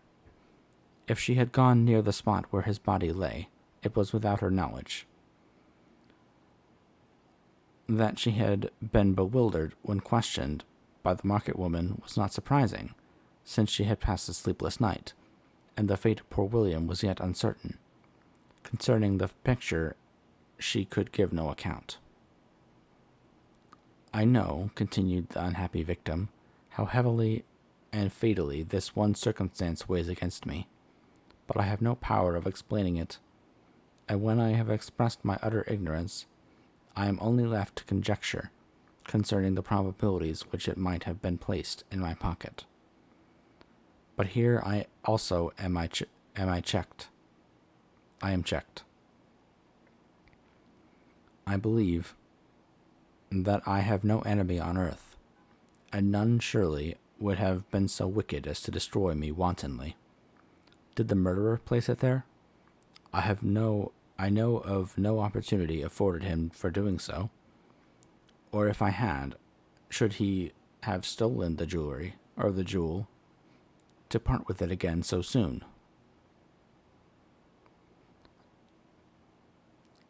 I commit my cause to the justice of my judges, yet I see no room for hope. I beg permission to have a few witnesses examined concerning my character, and if their testimony shall not overweigh my supposed guilt, I must be condemned, although I would pledge my salvation on my innocence.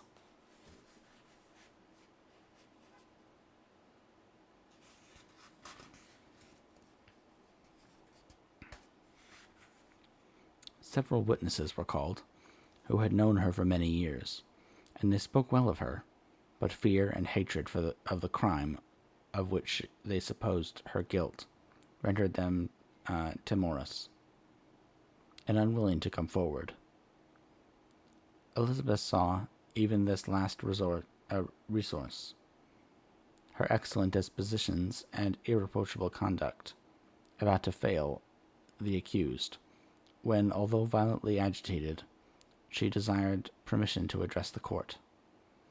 I am, she said, the cousin of the unhappy child who was murdered, or rather his sister, for I am educated by and have lived with his parents ever since, even long before his birth. I may therefore be judged in. It may therefore be judged indecent in me to come forward on this occasion.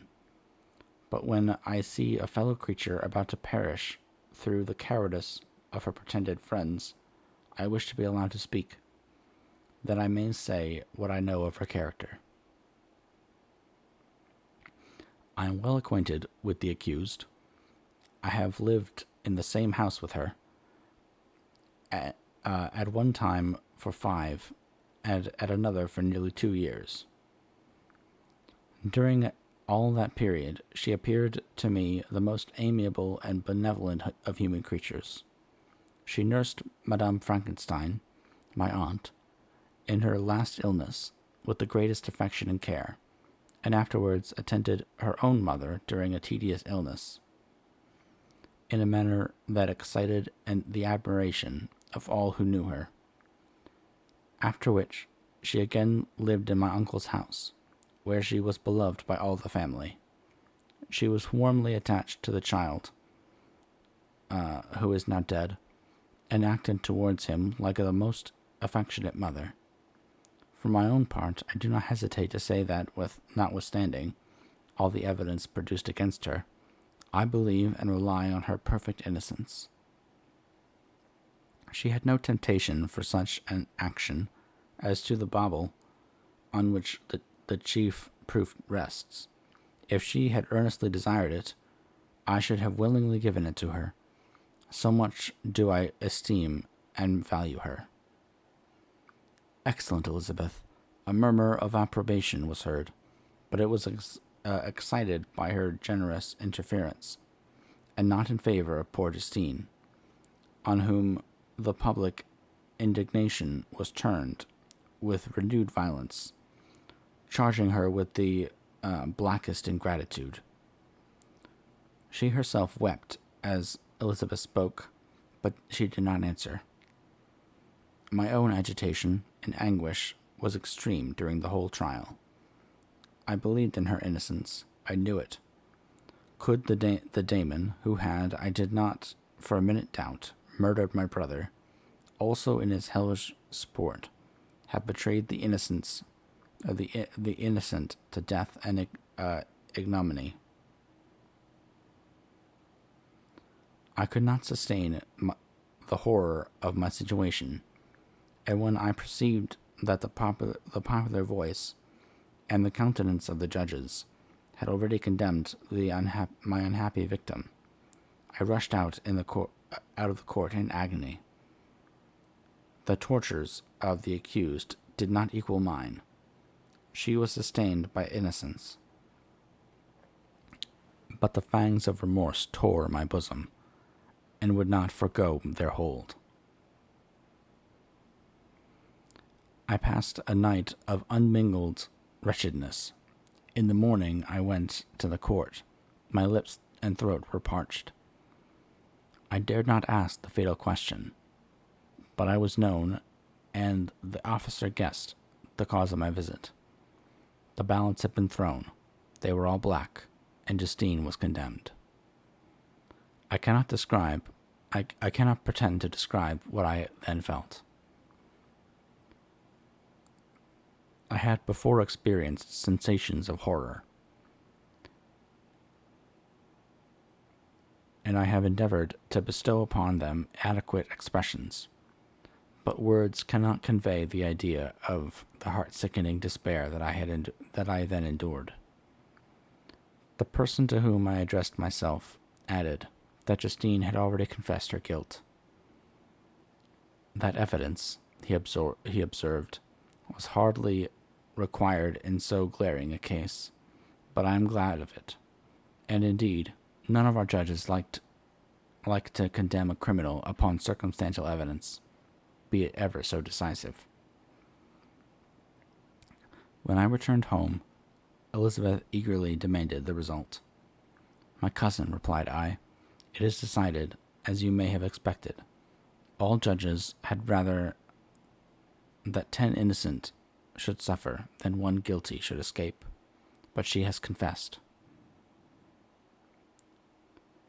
This was a dire blow to poor Elizabeth, who had relied with firmness upon Justine's innocence.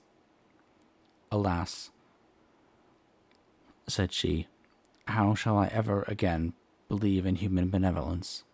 Justine, whom I loved and esteemed as my sister, how could she put on those smiles of innocence only to betray? Her mild eyes seemed incapable of any severity or ill humor, and yet she has committed a murder." Soon after, we heard that the poor victim had expressed a wish to see my cousin. My father wished her not to go, but said that he left it to her own judgment and feelings to decide. "Yes," said Elizabeth, "I will go, although she is guilty, and you, Victor, shall accompany me. I cannot go alone." The idea of this visit was torture to me, yet I could not refuse.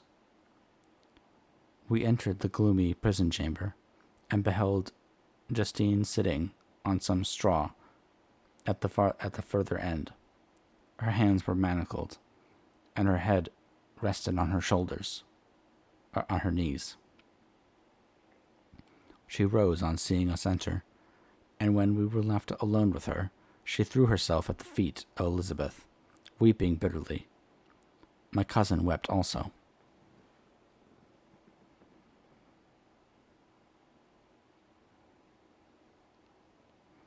"Oh, Justine," said she, "why did you rob me of my last consolation? I relied on your innocence, and although I was then very wretched, I was not so miserable as I am now." "And do you also believe that I am so very, very wicked? Do you also join with my enemies to crush me?" Her voice was suffocated with sobs. "Rise, my poor girl," said Elizabeth. "Why do you kneel? If you are innocent, I am not one of your enemies. I believed you guiltless, notwithstanding every evidence, until I heard that you had yourself declared your guilt. That report, you say, is false, and be assured, dear Justine, that nothing can shake my confidence in you for a moment but your own confession." "I did confess, but I confessed a lie." "I confessed that I might obtain absolution, but now that falsehood lies heavier at my heart than all my other sins. The God of heaven forgive me, Ever since I was condemned, my confessor has besieged me. He threatened and menaced until I almost began to think that I was the monster that he said I was. He threatened excommunication and hellfire in my last moments if I continued uh, obdurate. Dear lady, I had none to support me. All looked on me as a wretch doomed to perdition. What could I do? In an evil hour I subscribed to a lie, and now only am I truly miserable. She paused, weeping, and then continued. I thought with horror, my sweet lady, that you should believe your Justine, whom your blessed aunt had so highly honored.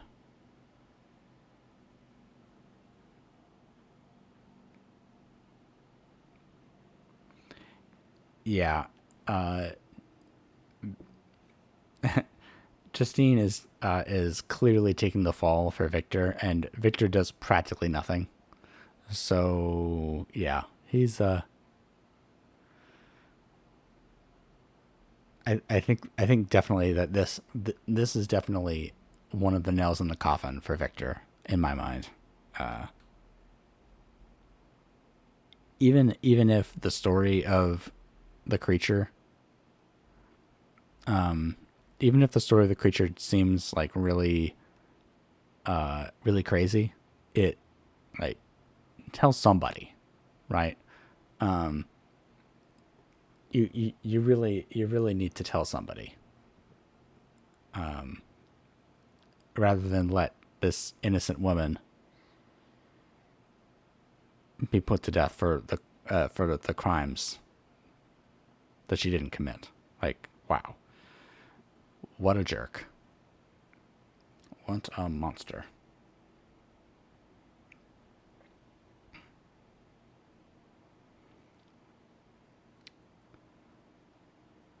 She paused, weeping, and then continued. I thought with horror, my sweet lady, that you should believe your Justine, whom your blessed aunt had so highly honored, and whom you loved, was a creature capable of a crime which none but the devil himself could have perpetrated.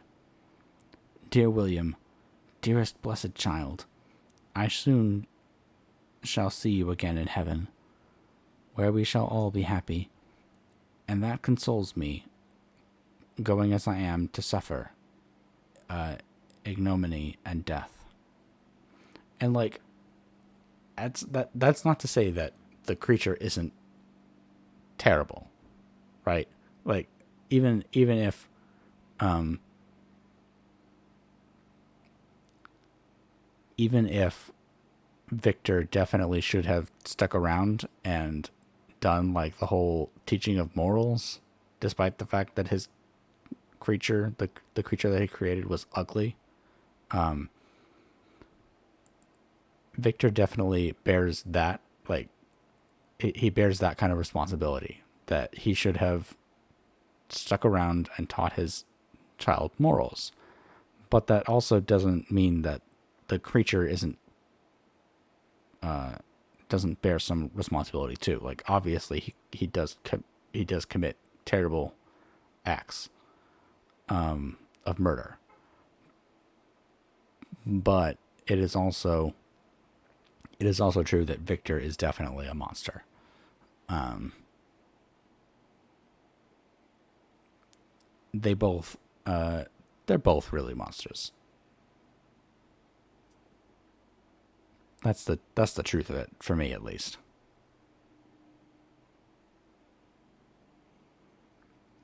Um, oh, Justine, forgive me for having one moment of distrusted you. Why did you confess? But do not mourn, my dear girl. I will, I will everywhere, I will everywhere proclaim your innocence and force belief. Yet you must die, uh, yet you must die, you, my playfellow, my companion, my more than sister. I can never survive so horrible a misfortune. And here I wrote in the margins, man, that was a quick turnaround. Dear sweet Elizabeth, do not weep. You ought to raise me with the thoughts of a better life, and elevate me with the petty cares of this world of injustice and strife. Do not you, excellent friend, drive me to despair. I will try to comfort you, but this, I fear, is an evil too deep and poignant to admit of consolation, for there is no hope. Yet heaven bless thee, my dearest Justine, with resignation, and a confidence elevated beyond this world.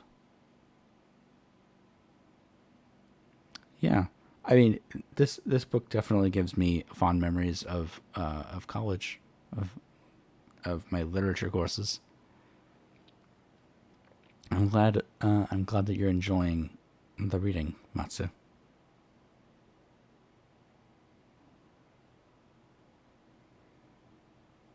I also like that that Elizabeth is basically telling Justine, "Oh yeah, like I know you're innocent, but you just have to die. So have fun in heaven. Like it'll probably be better than living in the real world."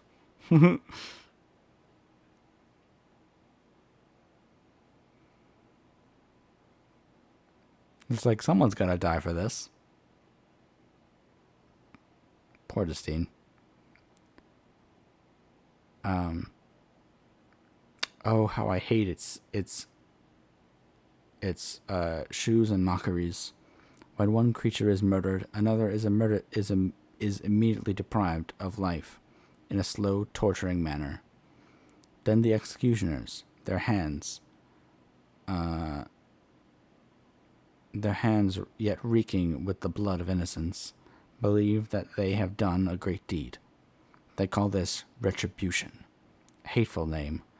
When that word is pronounced, I know greater and more horrid punishments are going to be inflicted than the gloomiest tyrant has ever invented to satiate his utmost revenge.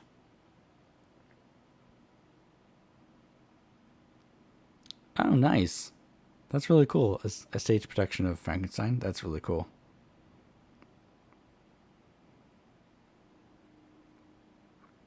Yet this is not a consolation for you, my Justine, unless indeed that you may glory in escaping from so miserable a den. Alas, I would I were in peace with my aunt and my lovely William, escaping from a world which is hateful to me, and the visages of men which I abhor. Justine smiled languidly. This, dear lady, is despair, and not resignation. I must not learn. I must not learn the lesson that you would teach me. Talk of something else, something that will bring peace, and not increase of misery. Hold on, be right back. I gotta get some water. There's a tickle in my throat. Be right back.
I have returned, and my model has finished freaking out at my movements.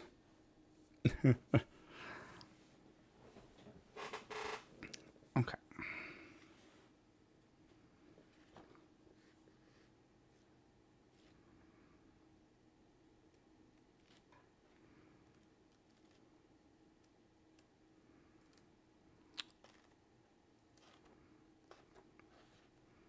Frankenstein actually isn't that long. I'm seeing. I think. Oh, okay.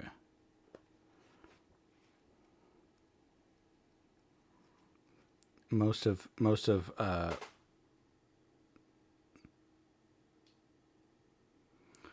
this this edition of the text that I have is taken up by, like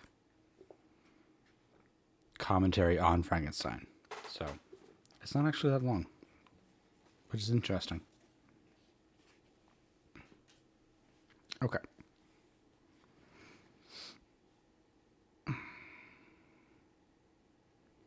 Let us see.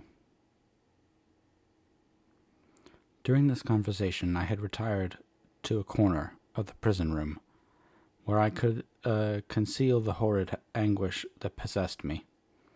Despair. Who dared talk of that?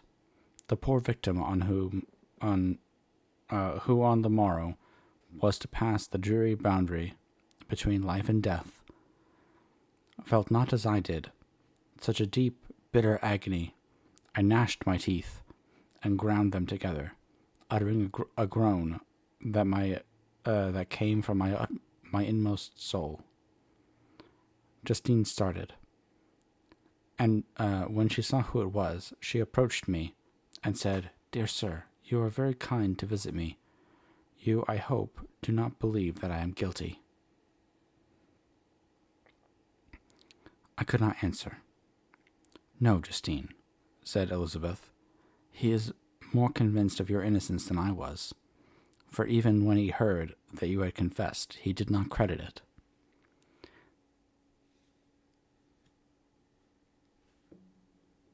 Oh. I'm going to pause for a second in a few seconds because there's an ad coming. Sorry about that.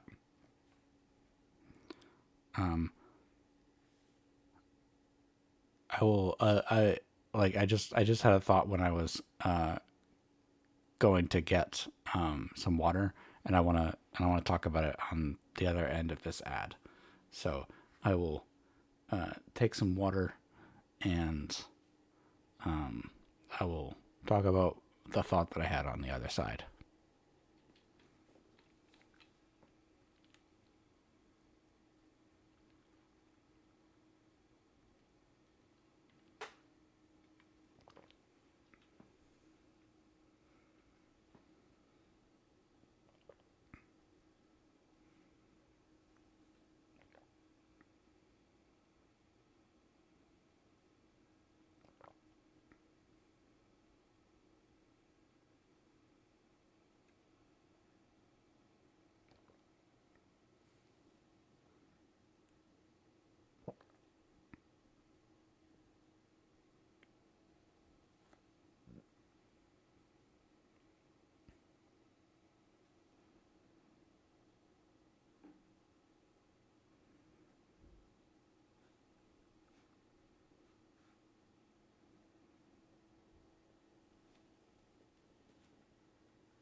Okay, welcome back. So I know that that Victor is pretty traumatized about the whole process of creating life from death, but it's interesting to me that he knows how to do the whole bringing people back to life thing, and doesn't ever even really consider like letting just like letting Justine be face execution and then just bringing her back. It's like it's interesting that he never once thinks about it, at least as far as I remember. And it's just fun. It's just like something to think about.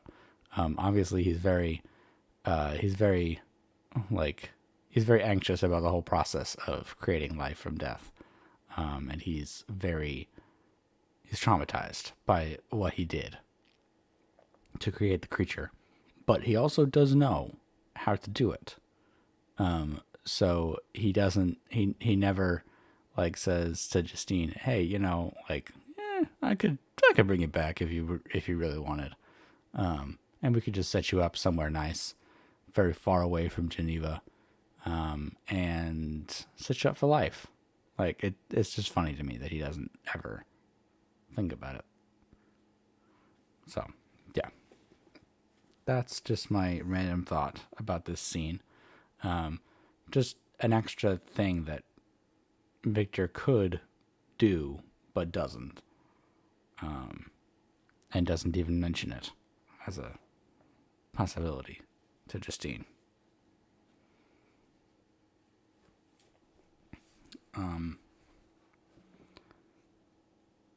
I truly thank him.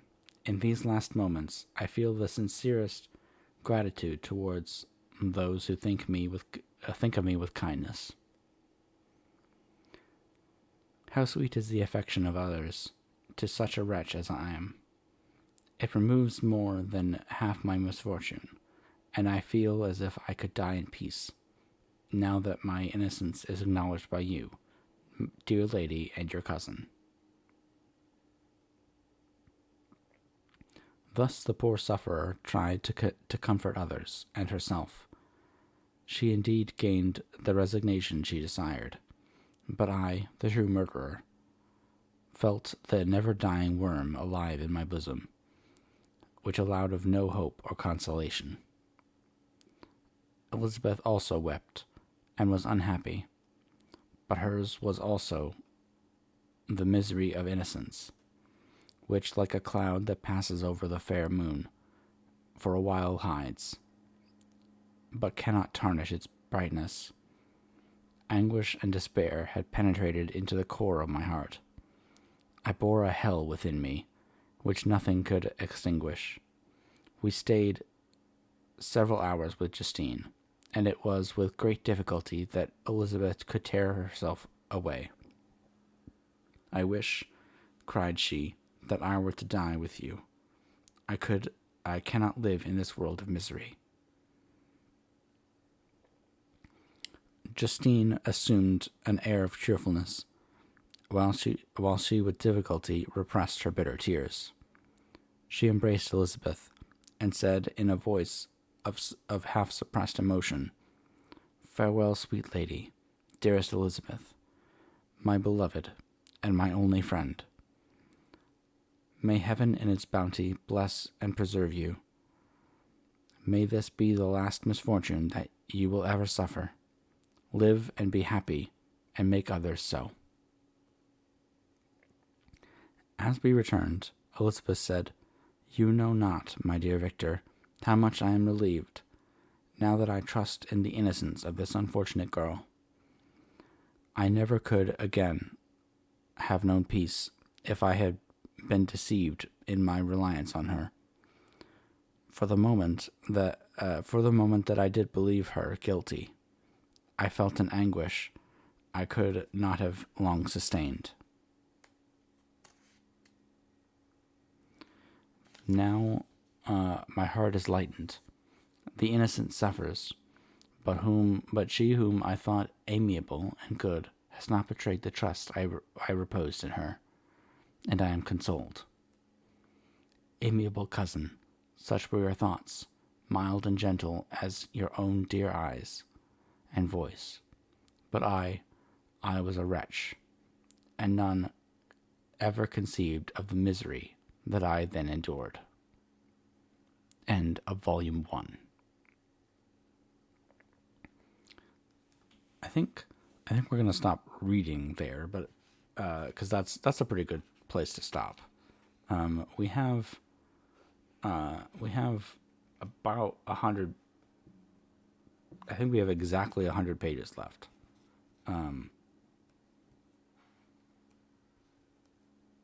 Which isn't that far to go.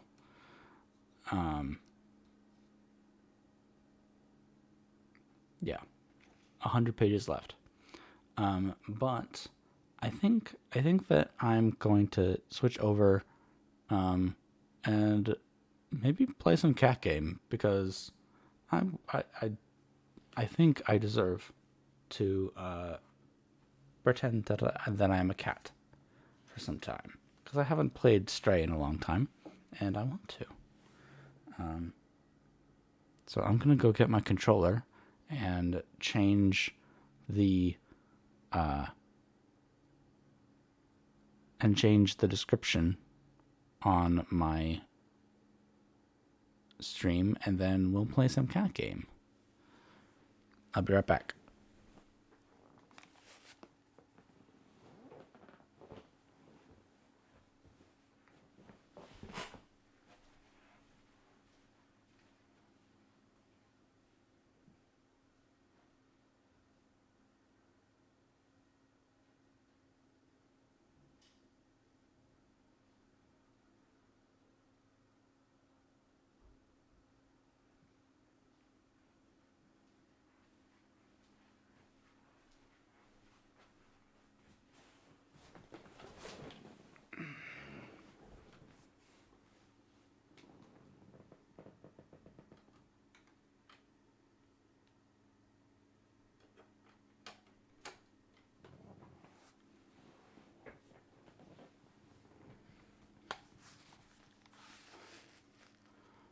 Okay.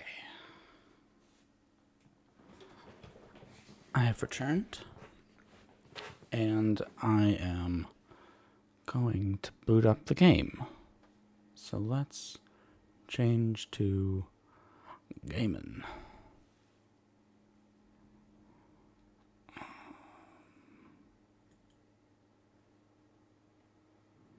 Stray. There you go. Play.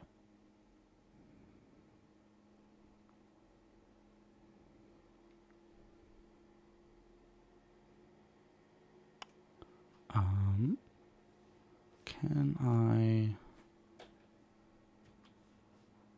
do some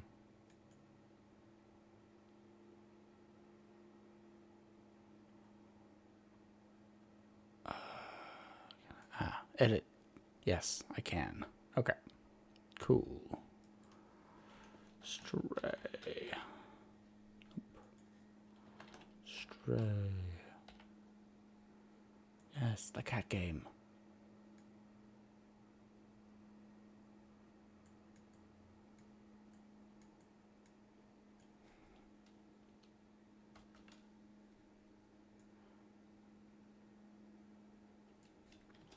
We are cat. Part 2.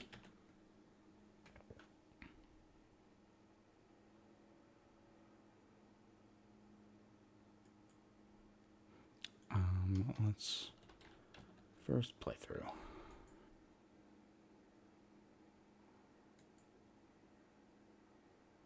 Update. Okay, cool. All right. Yes. Let me know if the let me know if you can hear the game, and also if it's too loud. Because I don't want it to be too loud or too soft. Okay. Yes. The slums. Yes. Continue.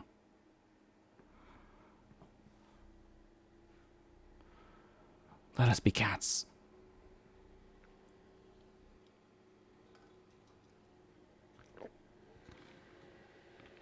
Oh yeah, I need to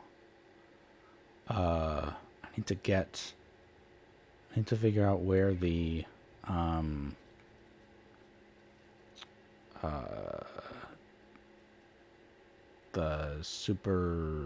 the dryer place the laundry place is, I think.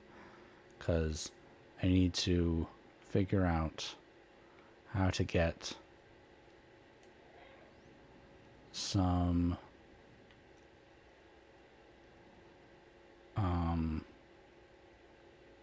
stuff. Yes. Scratch. Scratch, scratch, scratch, scratch, scratch, scratch, scratch. Are you one of the troublemakers playing with the paint buckets on the roof? Yes. I am. Keep your paint away. Well, why? I don't want to stay away with my... I like to knock things over, because I am cat. I am cat.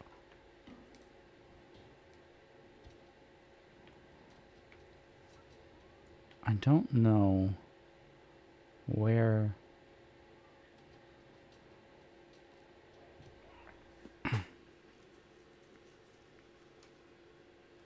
I don't know where the place that I want to go is. So we will have to experiment.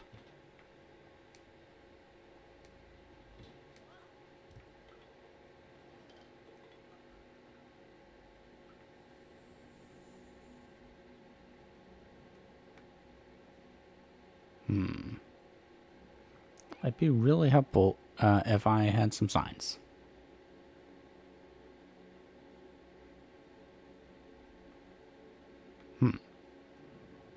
Or if I could read, because I am cat. Nope. That's a dead end.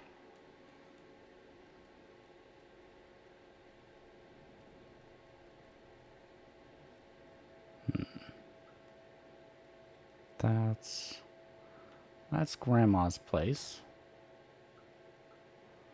Corey, okay. Translate, yes.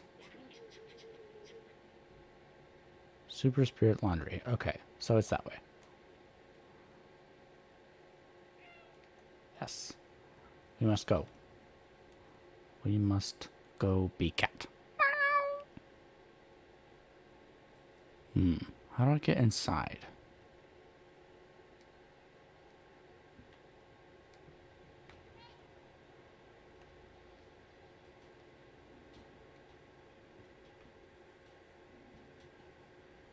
No. Okay. Yeah. There we go.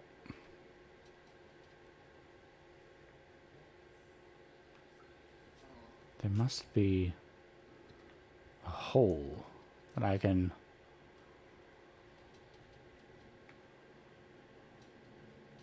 There must be a way inside here.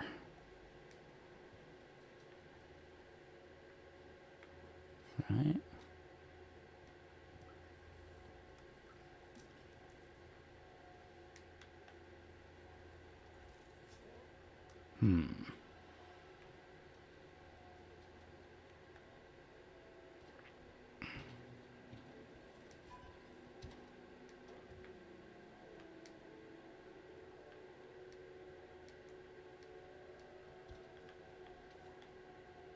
Okay. Well, this is the building. I don't know how to get in, though.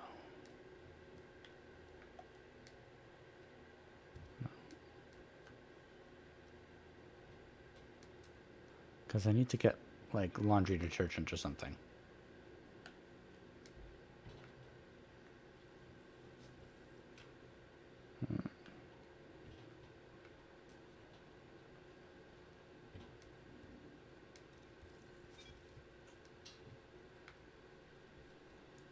Alright. I feel like there must be something obvious that I'm missing.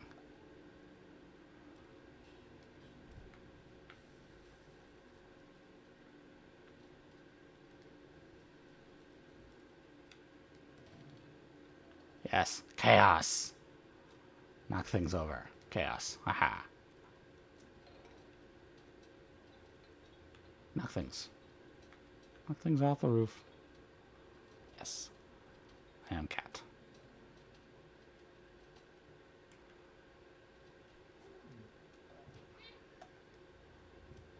Hey, you. Careful.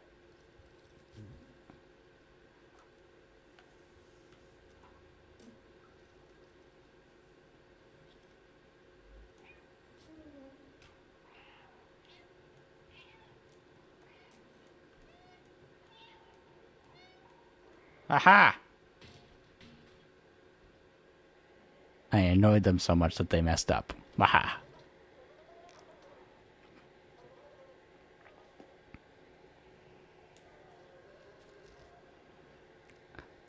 I am victorious.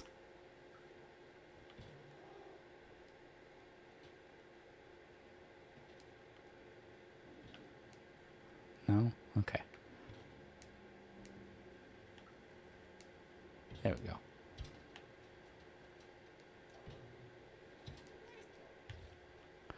You don't notice me. Bye. Yes. Aha. I am now in your store. Wandering around as a cat.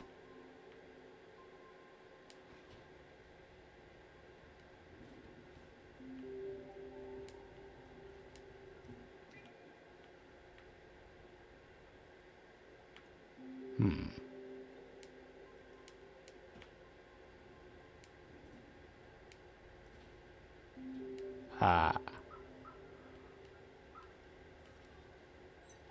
Haha! I have stolen your supplies. Bye. Okay. Now, where is that merchant guy? I think over here.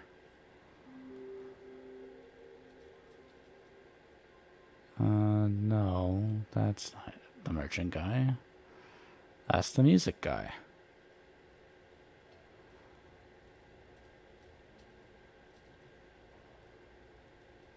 That's the merchant guy.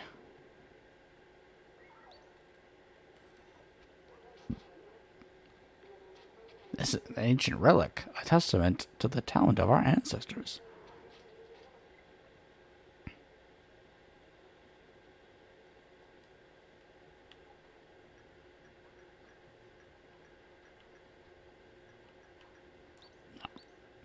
I want this. Yes. Here you go. Why do robots need detergent? They don't need clothes.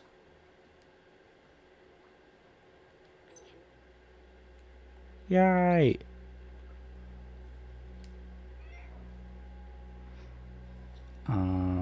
Now let us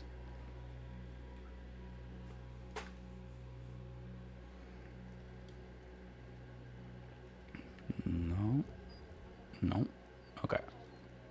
Going somewhere. Not going there.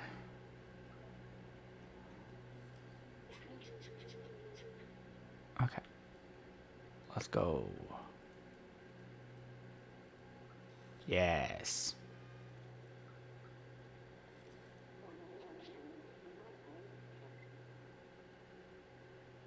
Yes, I do.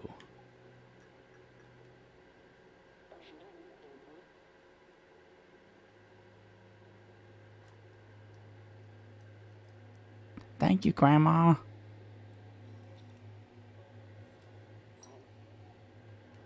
I now have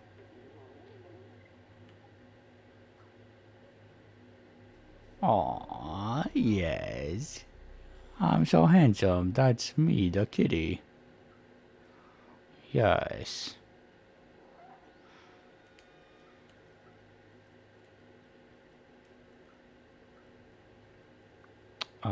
Now what was I doing with this?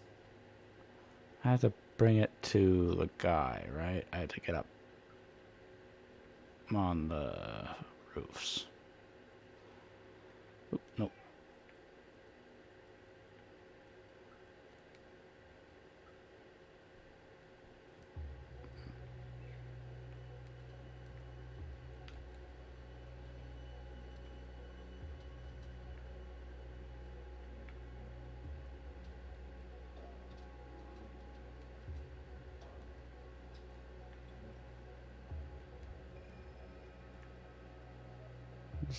No. I don't think this is it. No. It's been so long since I've played this that I forget where everything is.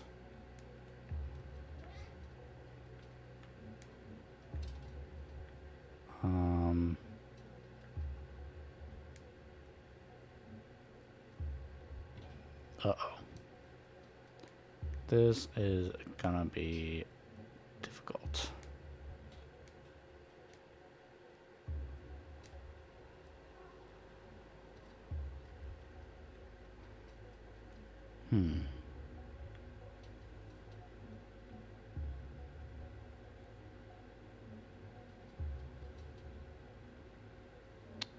I needed to bring it to... Is there... There isn't like a quest thing.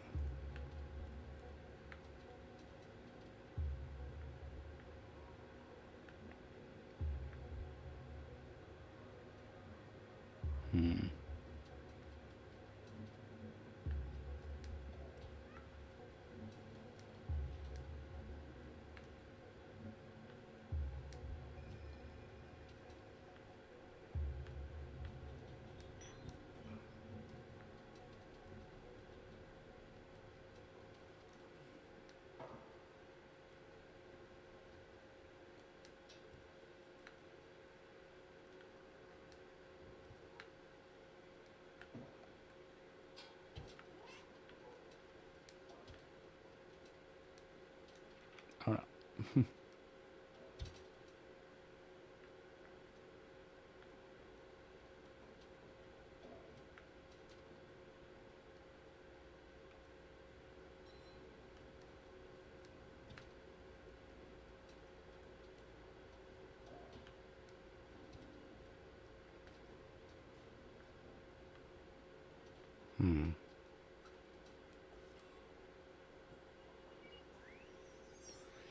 Memory.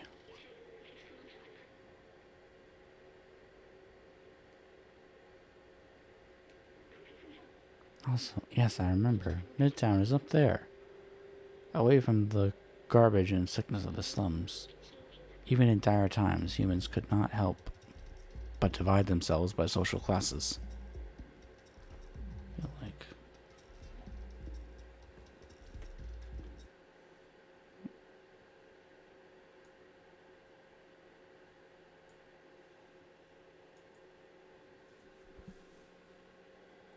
Resume.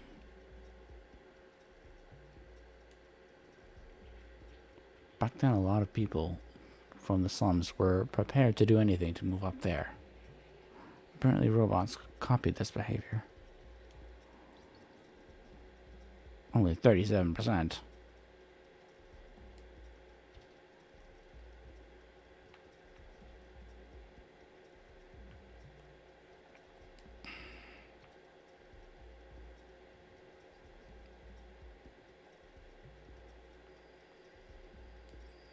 No. Okay. I do not remember at all where I was going.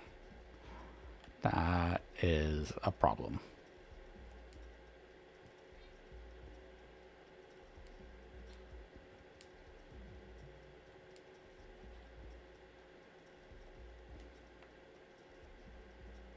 Ball.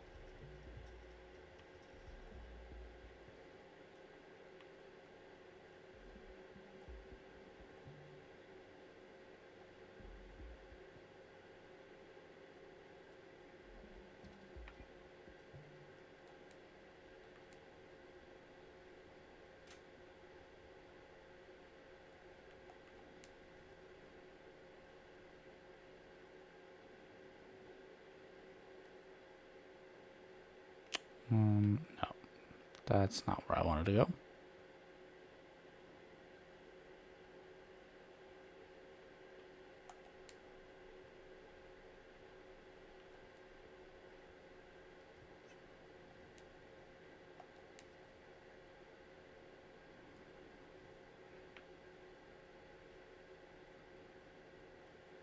Hi.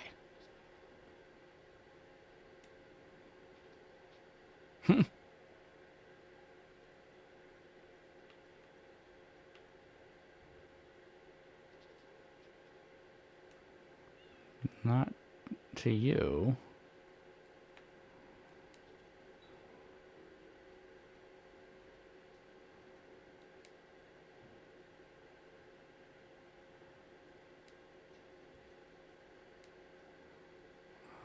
Looks like that's the same place that I went to before.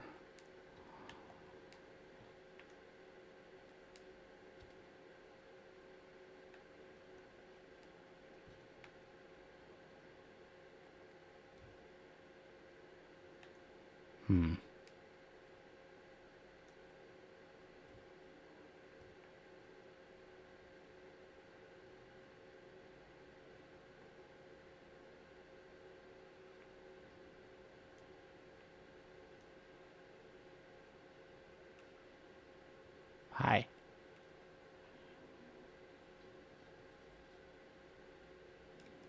Yes, I do look lost because I am lost.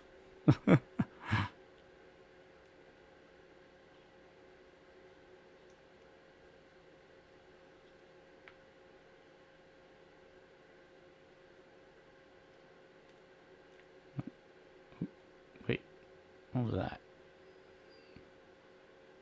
Oh, I have no idea what the code is.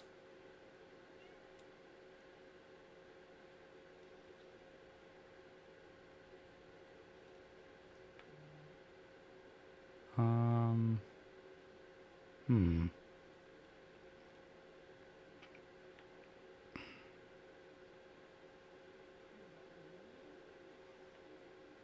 I'd feel bad for that guy.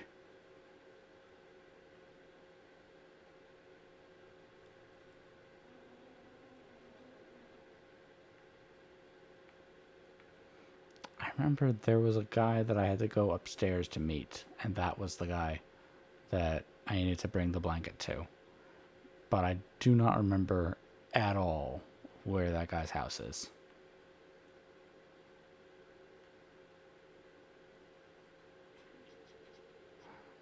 Elliot Programming, that's the guy.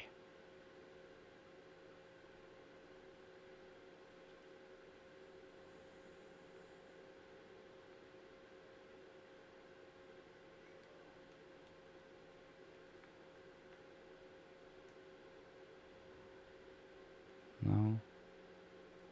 Okay. Elliot Programming, that's the guy that I need to see.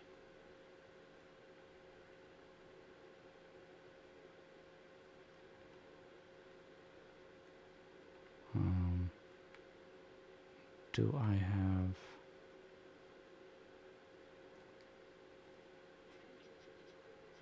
Elliot Programming is that way. Elliot Programming. Okay.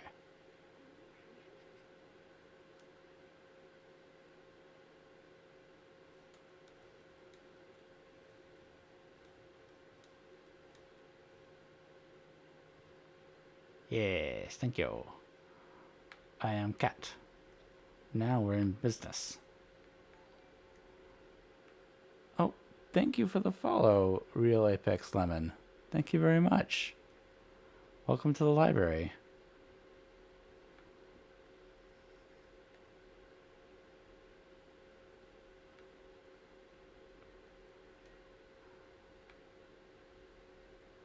I hope that you are enjoying the stream. Yes. You are a robot. Why are you shivering? You can't feel cold. Brrr, but I can't work on it unless I have a cloth to keep me warm. I can't focus. Here. Oh, where did you find this? It's amazing.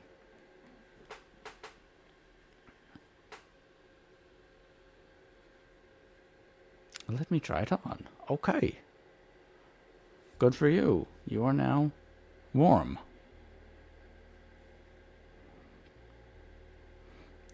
I'm able to work again. Congratulations.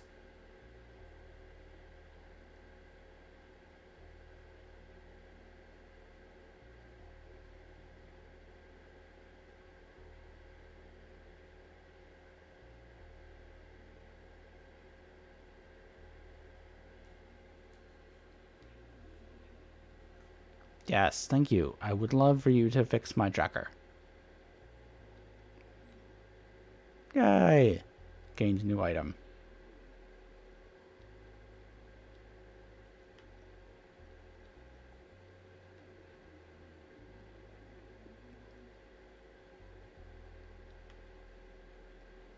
Oh, okay.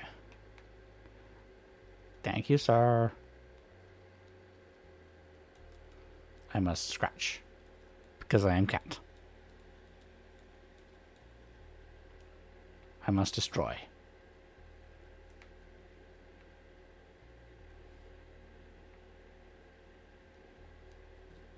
Okay. Now I need to go find the dude. Yeah. That's fine. Oh, yes, there you are. Momo.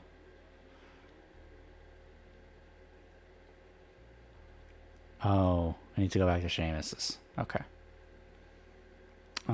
Where was Seamus? I literally just went to his place when I was trying to find Elliot.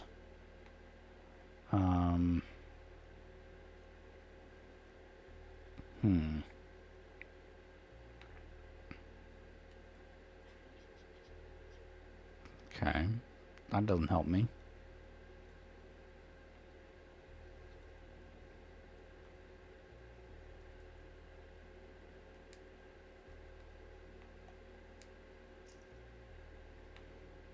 The bar. Yes. I love the bar.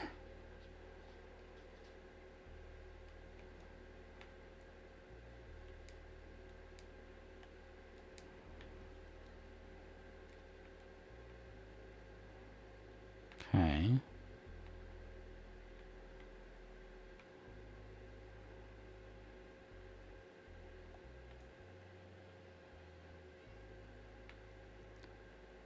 Seamus? No. Okay. As Elliot programming. Yes, I am cat.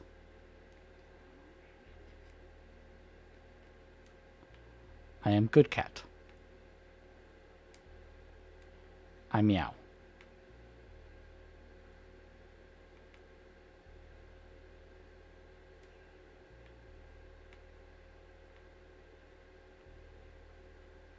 Hello, Rosie.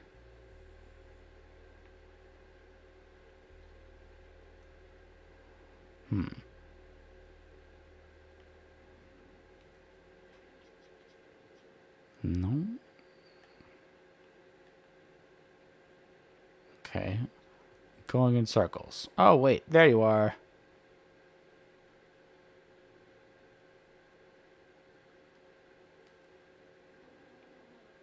Yes. Show item. Yes.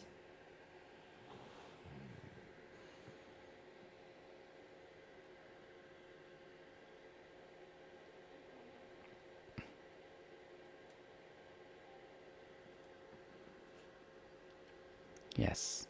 Play with your tracker.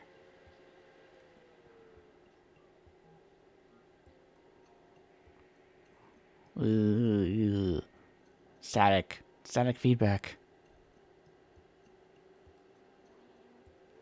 We got a ping. Is Papa really alive? I can't believe it. Let's follow the tracker. Maybe we'll find out where my Papa went. Okay, let's do that.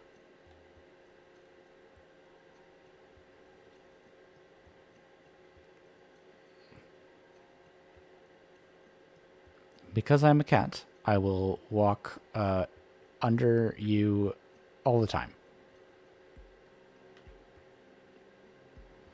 I really do feel bad for this guy. He has to clean up all that mess for the rest of eternity. Never finishing. Much like Sisyphus with his boulder. I would very much like it if this Seamus fellow went a little faster.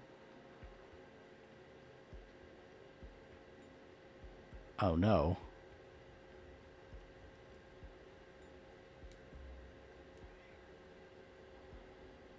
This must be it. He really left the slums. So he just went through his door and left the slums, and you never figured out that he could have gone this way? What? You robots. Let's do this. Let's do this.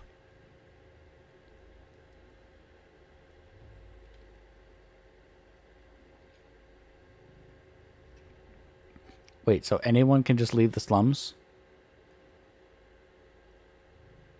Why wouldn't you just do that? Oh, that's why.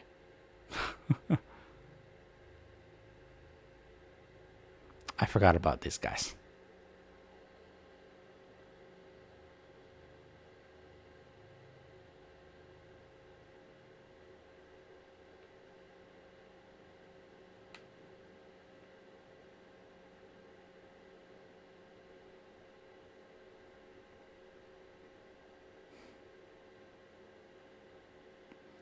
That looks like something. Look at all these Zerg eggs. They will eat us. I can't do this. Okay, you go back. Here, take this badge. My papa will recognize it. He will know that you're a friend. Okay. How's that our badge?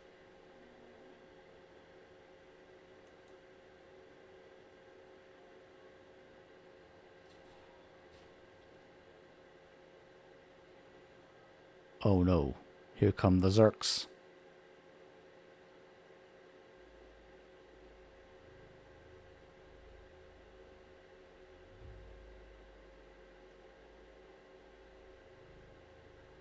What's over here?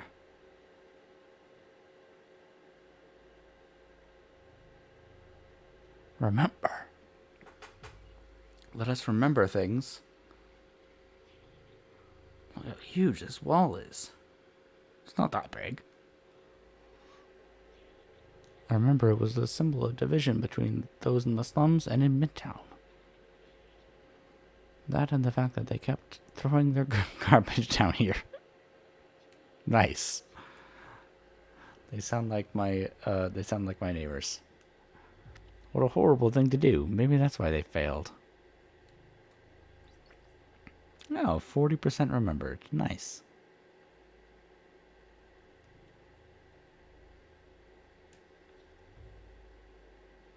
Dead end. Oh boy.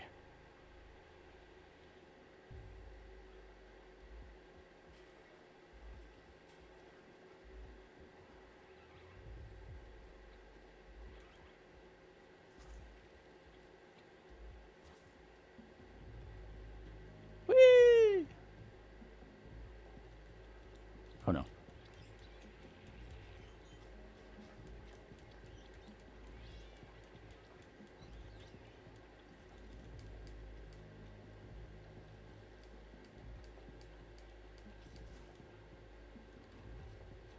Whee! Let's go. Oh no. That was bad. That was bad. Oh no. I'm so sorry. I'm so sorry. Oh. I'm so sorry, Mr. Kitty. I'm a terrible, terrible player to let you die.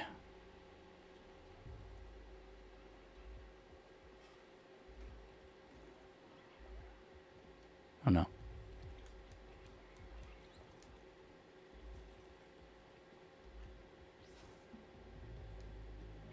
I wonder what's over here. Probably nothing, and I've killed myself. Yeah. That's me. The game tricked me into thinking that there was something important over here, but there was not. Oh no. Ugh.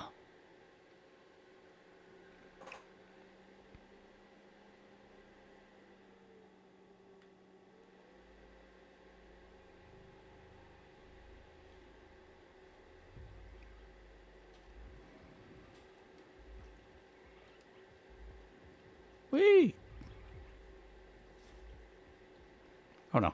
Oh no. Ah, crap. I missed. I missed the angle, and then I paid for it. Ugh. Did I ever mention that I'm not very good at video games?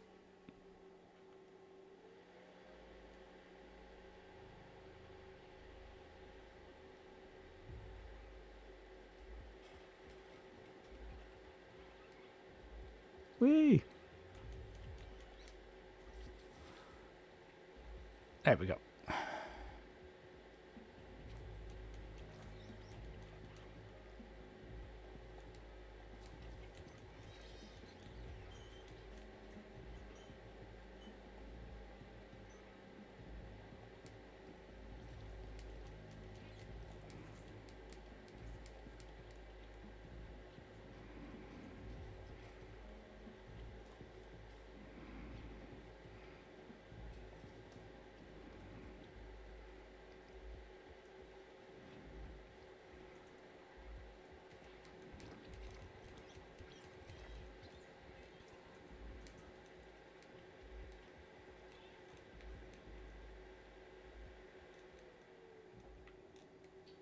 Mm-hmm.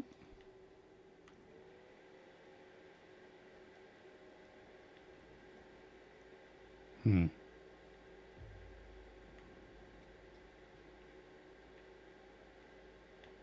Ah, okay. Yes.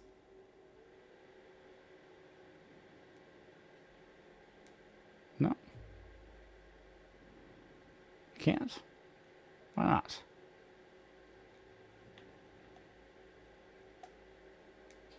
There we go.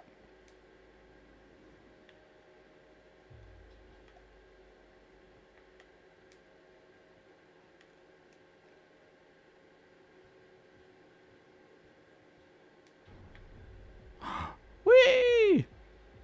Yes. Splat. Splat. Ah! Oh no! What? No! What? Why would this game make me do this? I am now injured. Doc should be nearby. We must be close. I'm limping. Oh. Oh.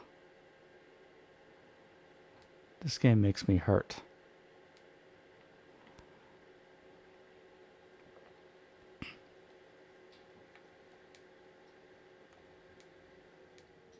No. Okay.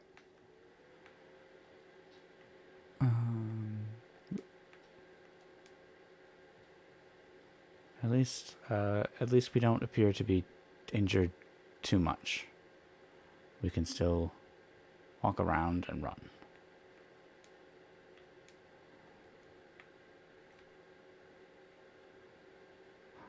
Basketball.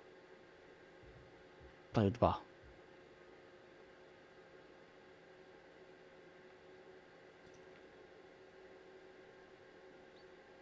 Use item. Okay. An electric generator, but it seems to require some other part to function. Well, we'll just have to steal something and then bring it back and it'll work.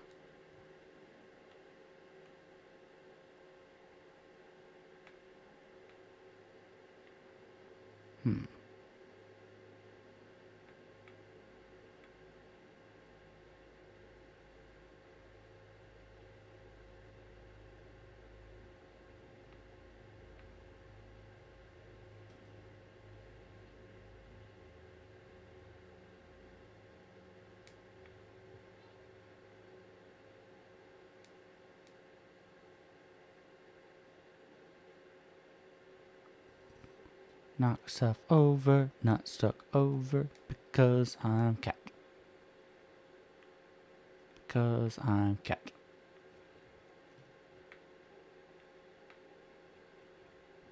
Oh no.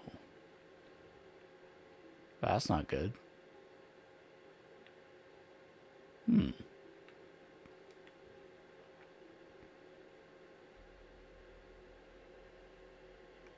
2 something. I don't know. Let's see. Let's see. Oh. Hello. Bye. Aha. I got you. Aha. Oh, Doc. Nice. Wait, you're not Zerk. Who are you? That's my badge you're wearing. How did you find it? Did my son send you? Oh, Seamus, you clever boy. I've been alone here for ages. I came here to test my defluxer, but it didn't go as planned. I wish I could go back home. I miss my son dearly. You can have a look around the house if you want, but I have no idea how to escape this place.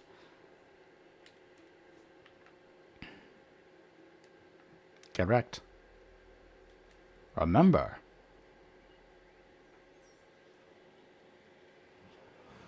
I've seen humans wear costumes like this. Oh god. LARPers. He's remembering LARPers.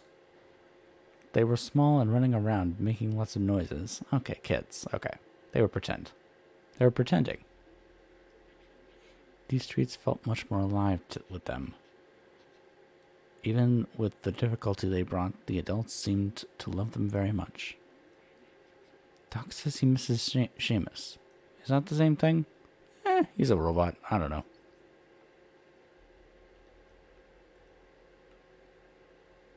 I do not know if robots can have feelings.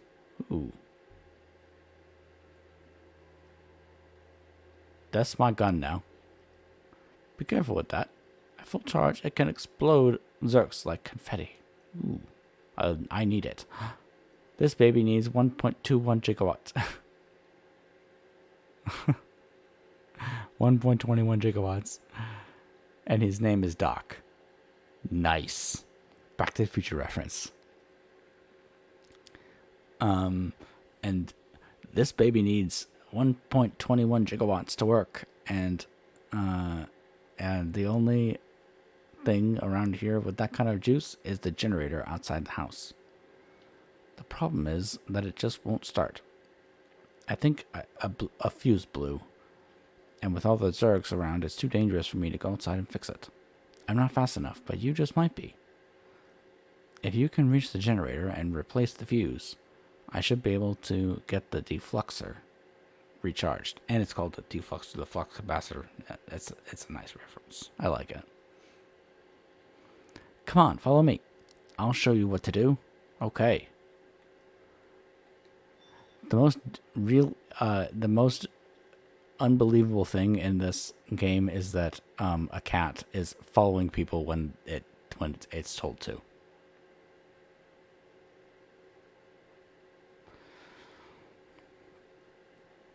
No cat has ever come when it's called, that I've noticed. Here, take this fuse. It's brand new. Okay, thank you. Turning on the generator will be loud, so expect some Zerks. Once you fix the generator, I should be able to charge and kickstart the defluxer. You just need to follow this cable, change the fuse, then meet me back here. Best of luck. Okay.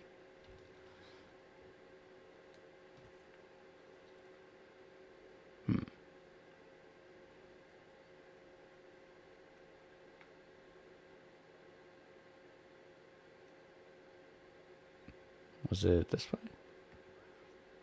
Oh no, I don't think it was. Let's not go here. Let's go this way. Oh, well, you know. Okay, there's the cable. Whee. This cat should be very wary of jumping because of recent experiences.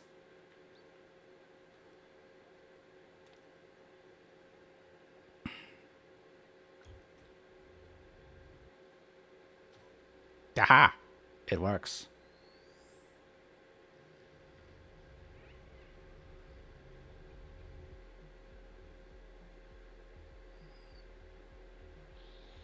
Uh-oh. Nice.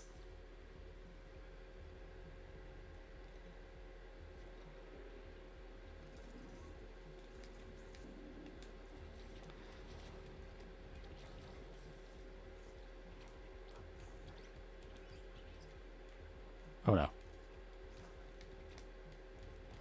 Oh, yeah. Yep. Went the wrong way. Definitely went the wrong way. Okay. Let us...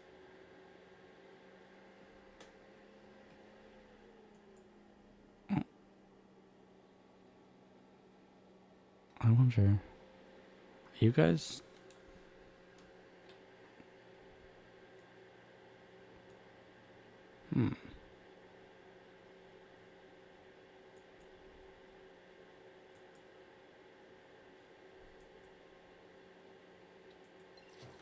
Okay, there we go. Oh, no, no. Shit. Okay.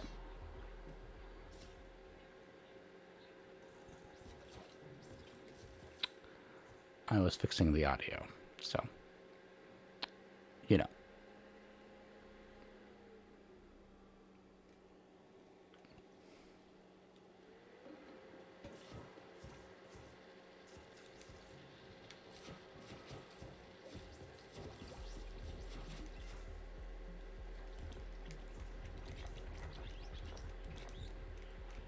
How? What?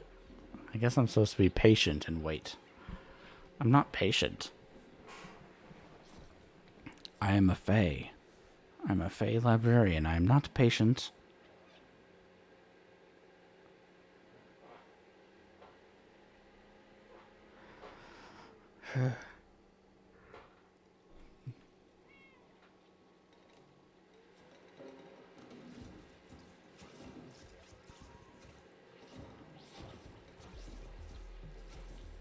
I wonder if...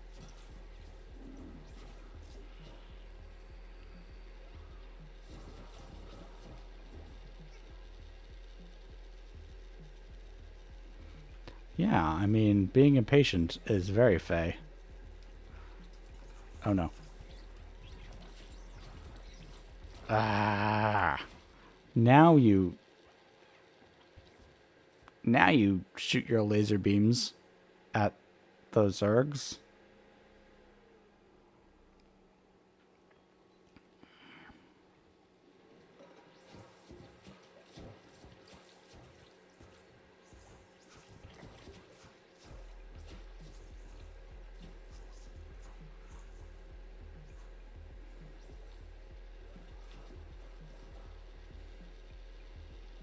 Okay.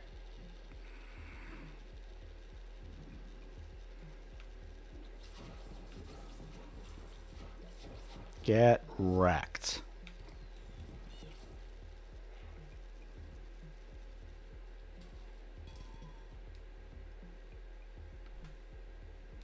That wasn't that hard.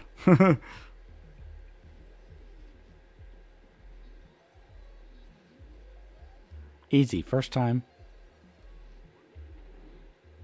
Easy, no problem, first time. Hey, you seen how powerful the deflexor is? It's definitely our way out of here. Yes, it is.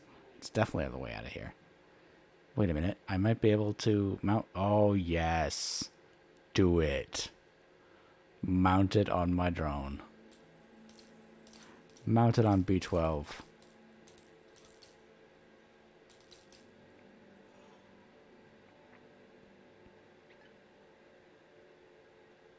Nice. Now we are a lethal weapon.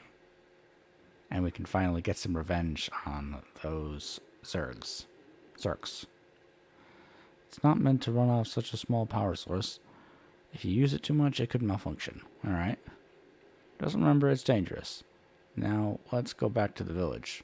I'm coming home, son. Yes.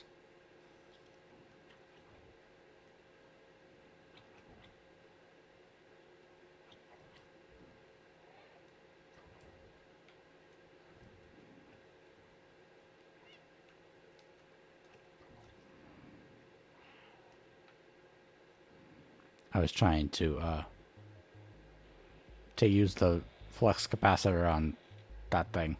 Or those circs.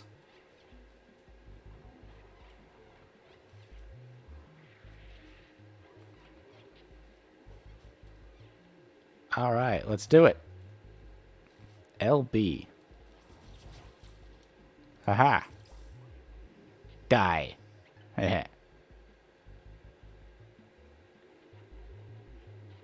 Let it cool for a bit. Okay. We can do that. Now open the door.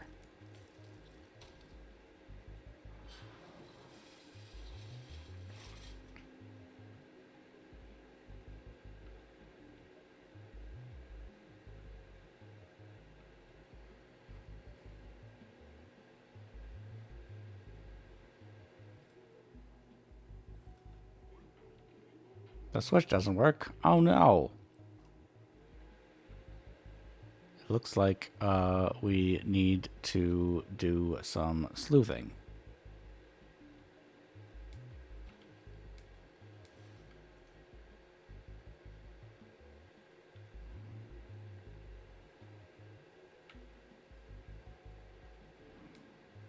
Nope. Okay. Can't jump. Can't jump anywhere over here.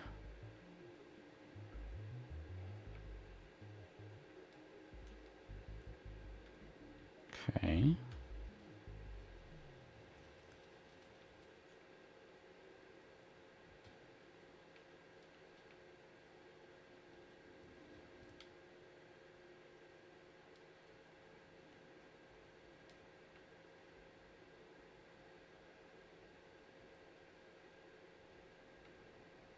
Um.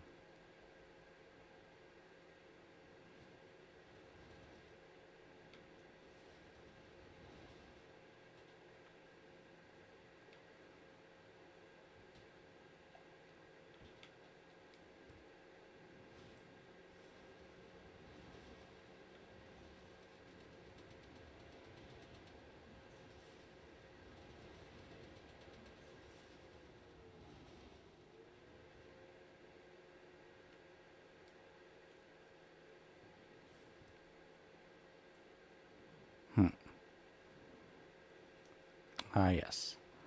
Let's try and make it up there. Yes. Aha. The light.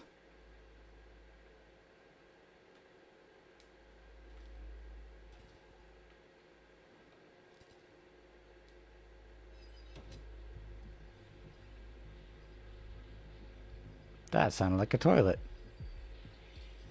Oh.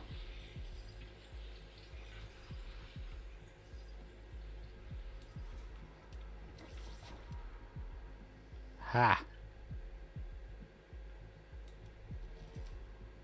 No, okay. That can't kill the eggs. Okay.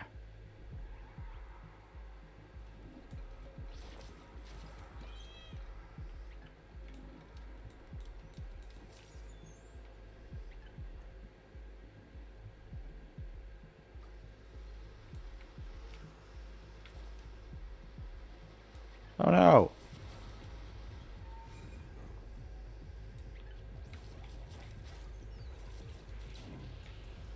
Uh-oh.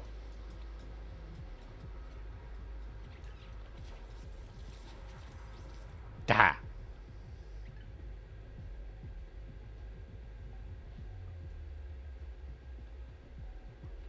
Phew, that was close.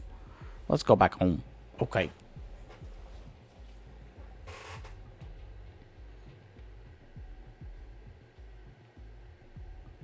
Yes, let's move. Let's roll.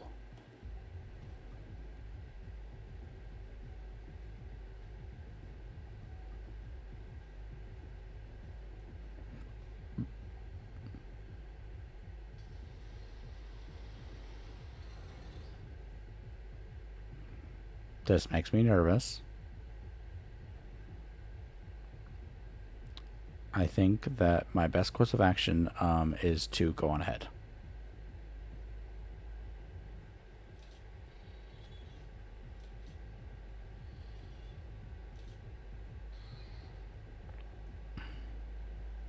Yes, open the door.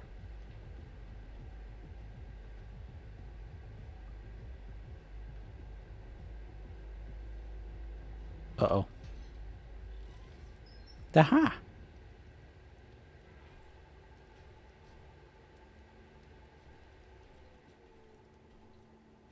Close the door behind you.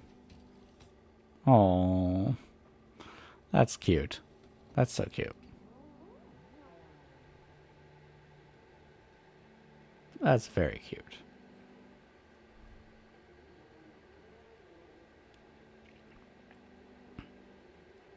They are having a council. I am not invited. But I didn't want to go, so that's fine. Thanks for saving Doc, little friend. It's great to see that Seamus is no longer alone. Now that we know we can fight back against the Zerks, Momo has been waiting for you by the sewers. Okay, I will go back. I will go to the sewers. Doc and Seamus look happy. I think we did a good thing together. Yes, I think we did.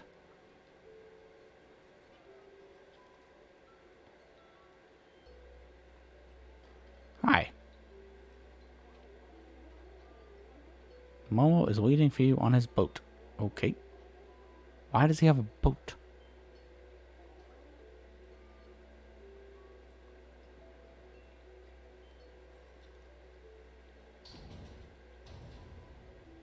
Okay. Let's go.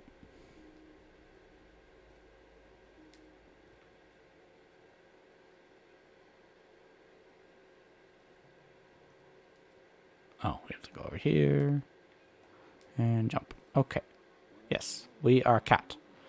We're like one of those we're like one of those cats that has like those adventures on the water. I can't believe that you found Doc and got the defluxer. With this, now we can go find Zabaltazar. Okay, let's go.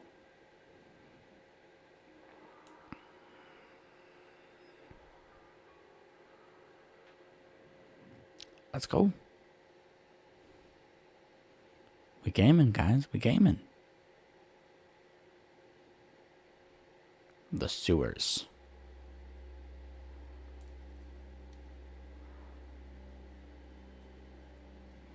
This looks dangerous.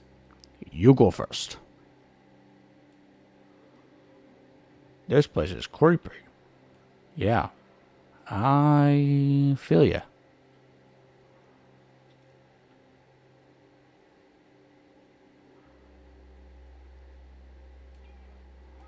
I am like Rose on the Titanic.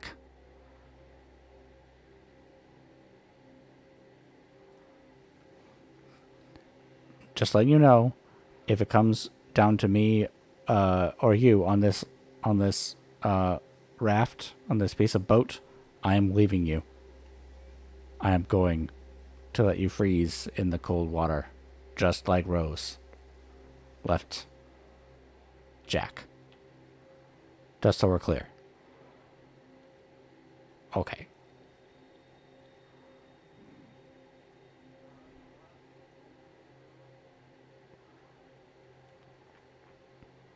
Yes. Open sesame.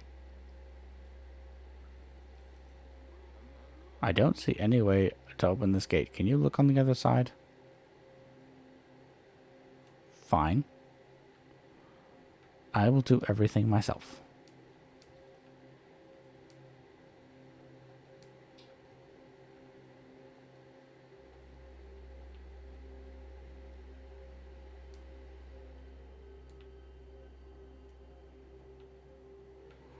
Access control.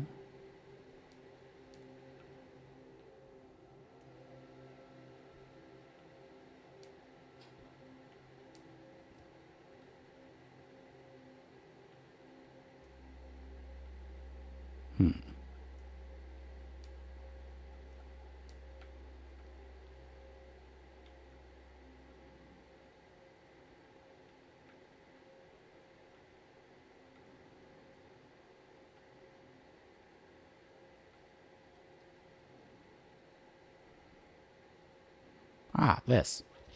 Oh no. Damn it. I walked right into that one.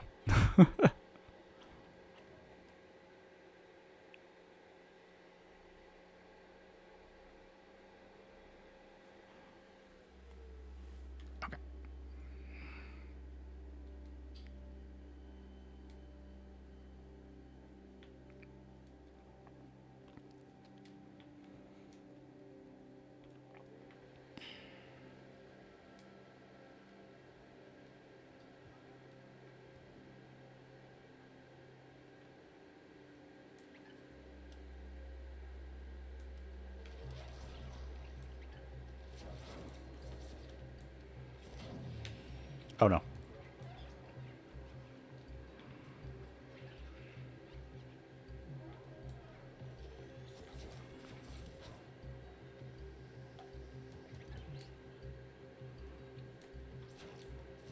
There we go.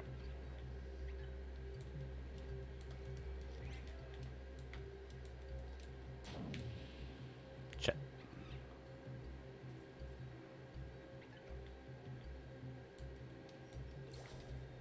There we go.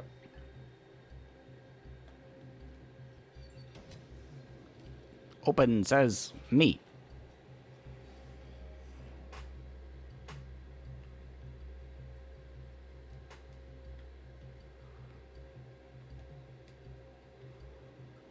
You're welcome. I've never been this far out of the slums. With you here, I'm not even scared. You should be. I am the most dangerous animal on this planet.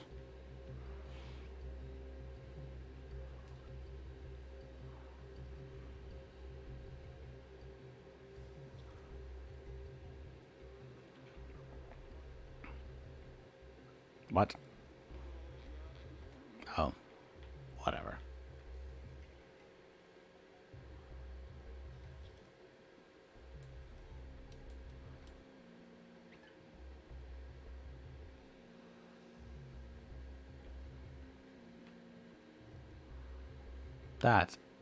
That water is just disgusting.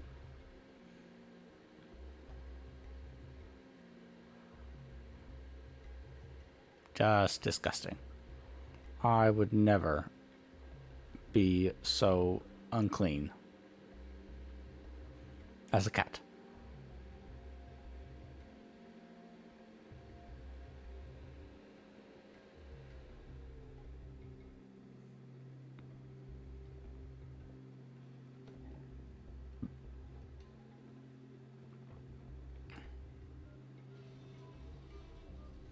Yes, open the door.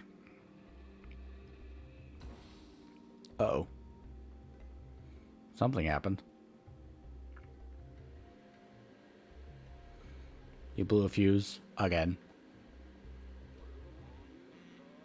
All this old machinery is broken now. I think we can open it manually. Okay.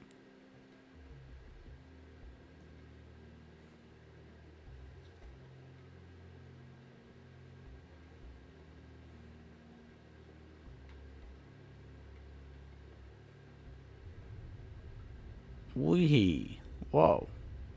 They're strong. Much stronger than I thought.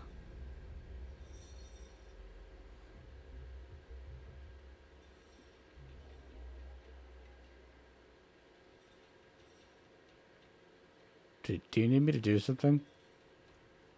Is there a thing that I need to do over here?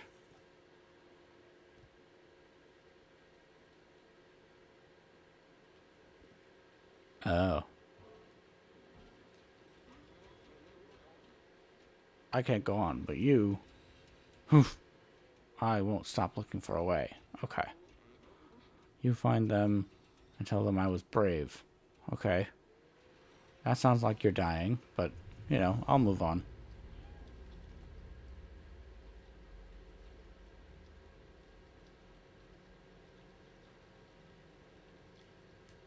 That suspiciously sounds like you're dying.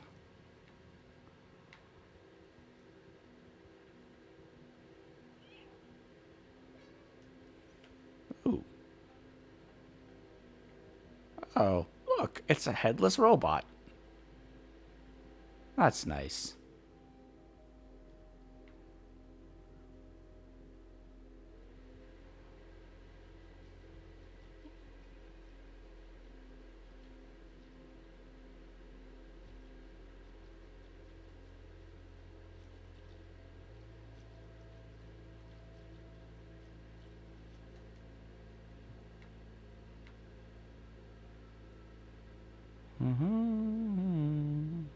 Just making my way. Trying to not be murdered by Zerks.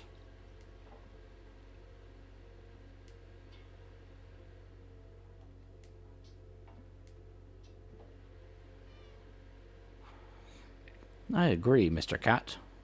Wow. Oh, that was suspiciously like the fall that almost like the fall that I had.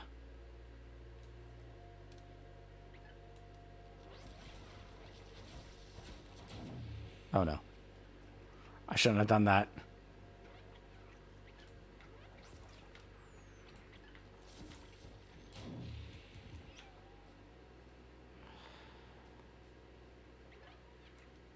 There you go.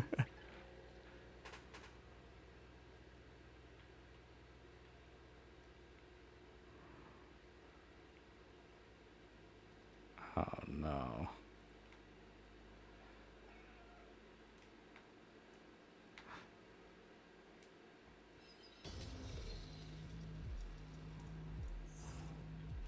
Oh shit. Damn it. Okay.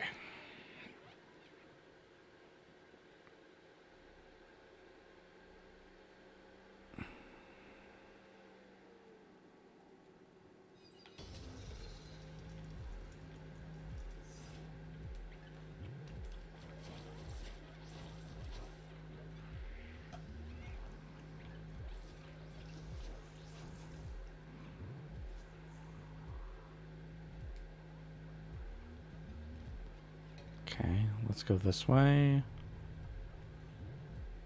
Oh shit.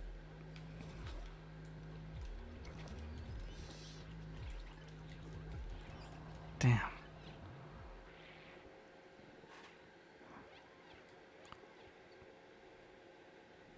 Okay. I think that I'm going to call it a night now because I've been going for 3.5 hours, or almost 3.5 hours, and it's getting pretty late. So I will see you guys later. I'm definitely I'm gonna do a schedule this week to make up for my lack of streams last week. Yeah, no, it's totally been fun, and I loved reading some Frankenstein and playing some Stray. But I'm hungry and I need to make some dinner. So yeah, thanks for hanging around. And I will see you guys later. Also, oh, I forgot to mention this at the start. But against my better judgment, I have opened up a Thrones account, a gift account. So if you want to, you can suggest things on my Thrones account, and the link is on my on my under my Twitch in the panels, or you can find it on my Twitch links in the pinned comment. Just know that that you don't have to get me anything. I just think that it can be a fun thing if you really want to support me, but it is never necessary, and it is always very much appreciated. So I just wanted to put that out there in case anybody wants to have fun suggesting anything,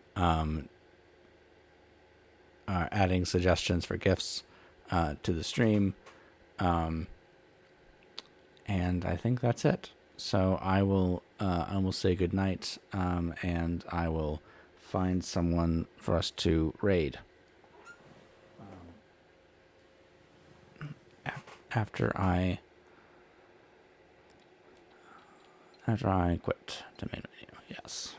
Okay.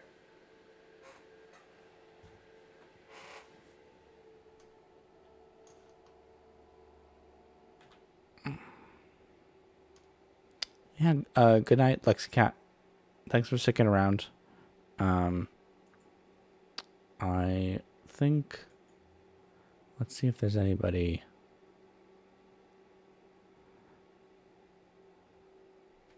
Okay.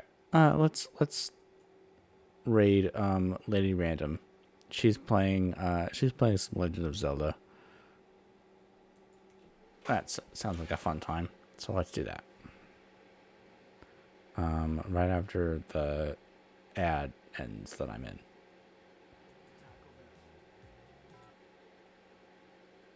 Okay. Let us raid her.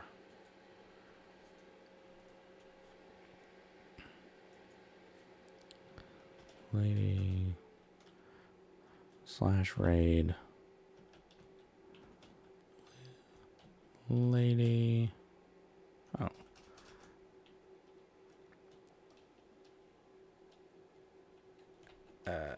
If I could type, that'd be great. X Lady Random X. Okay. Thanks again for sticking around on the stream. And I will endeavor to create a schedule for this week. I'm probably gonna stream at least a few days this week, after work on the weekdays. So yeah, I hope you guys have a great night. And I will see you guys later. Bye.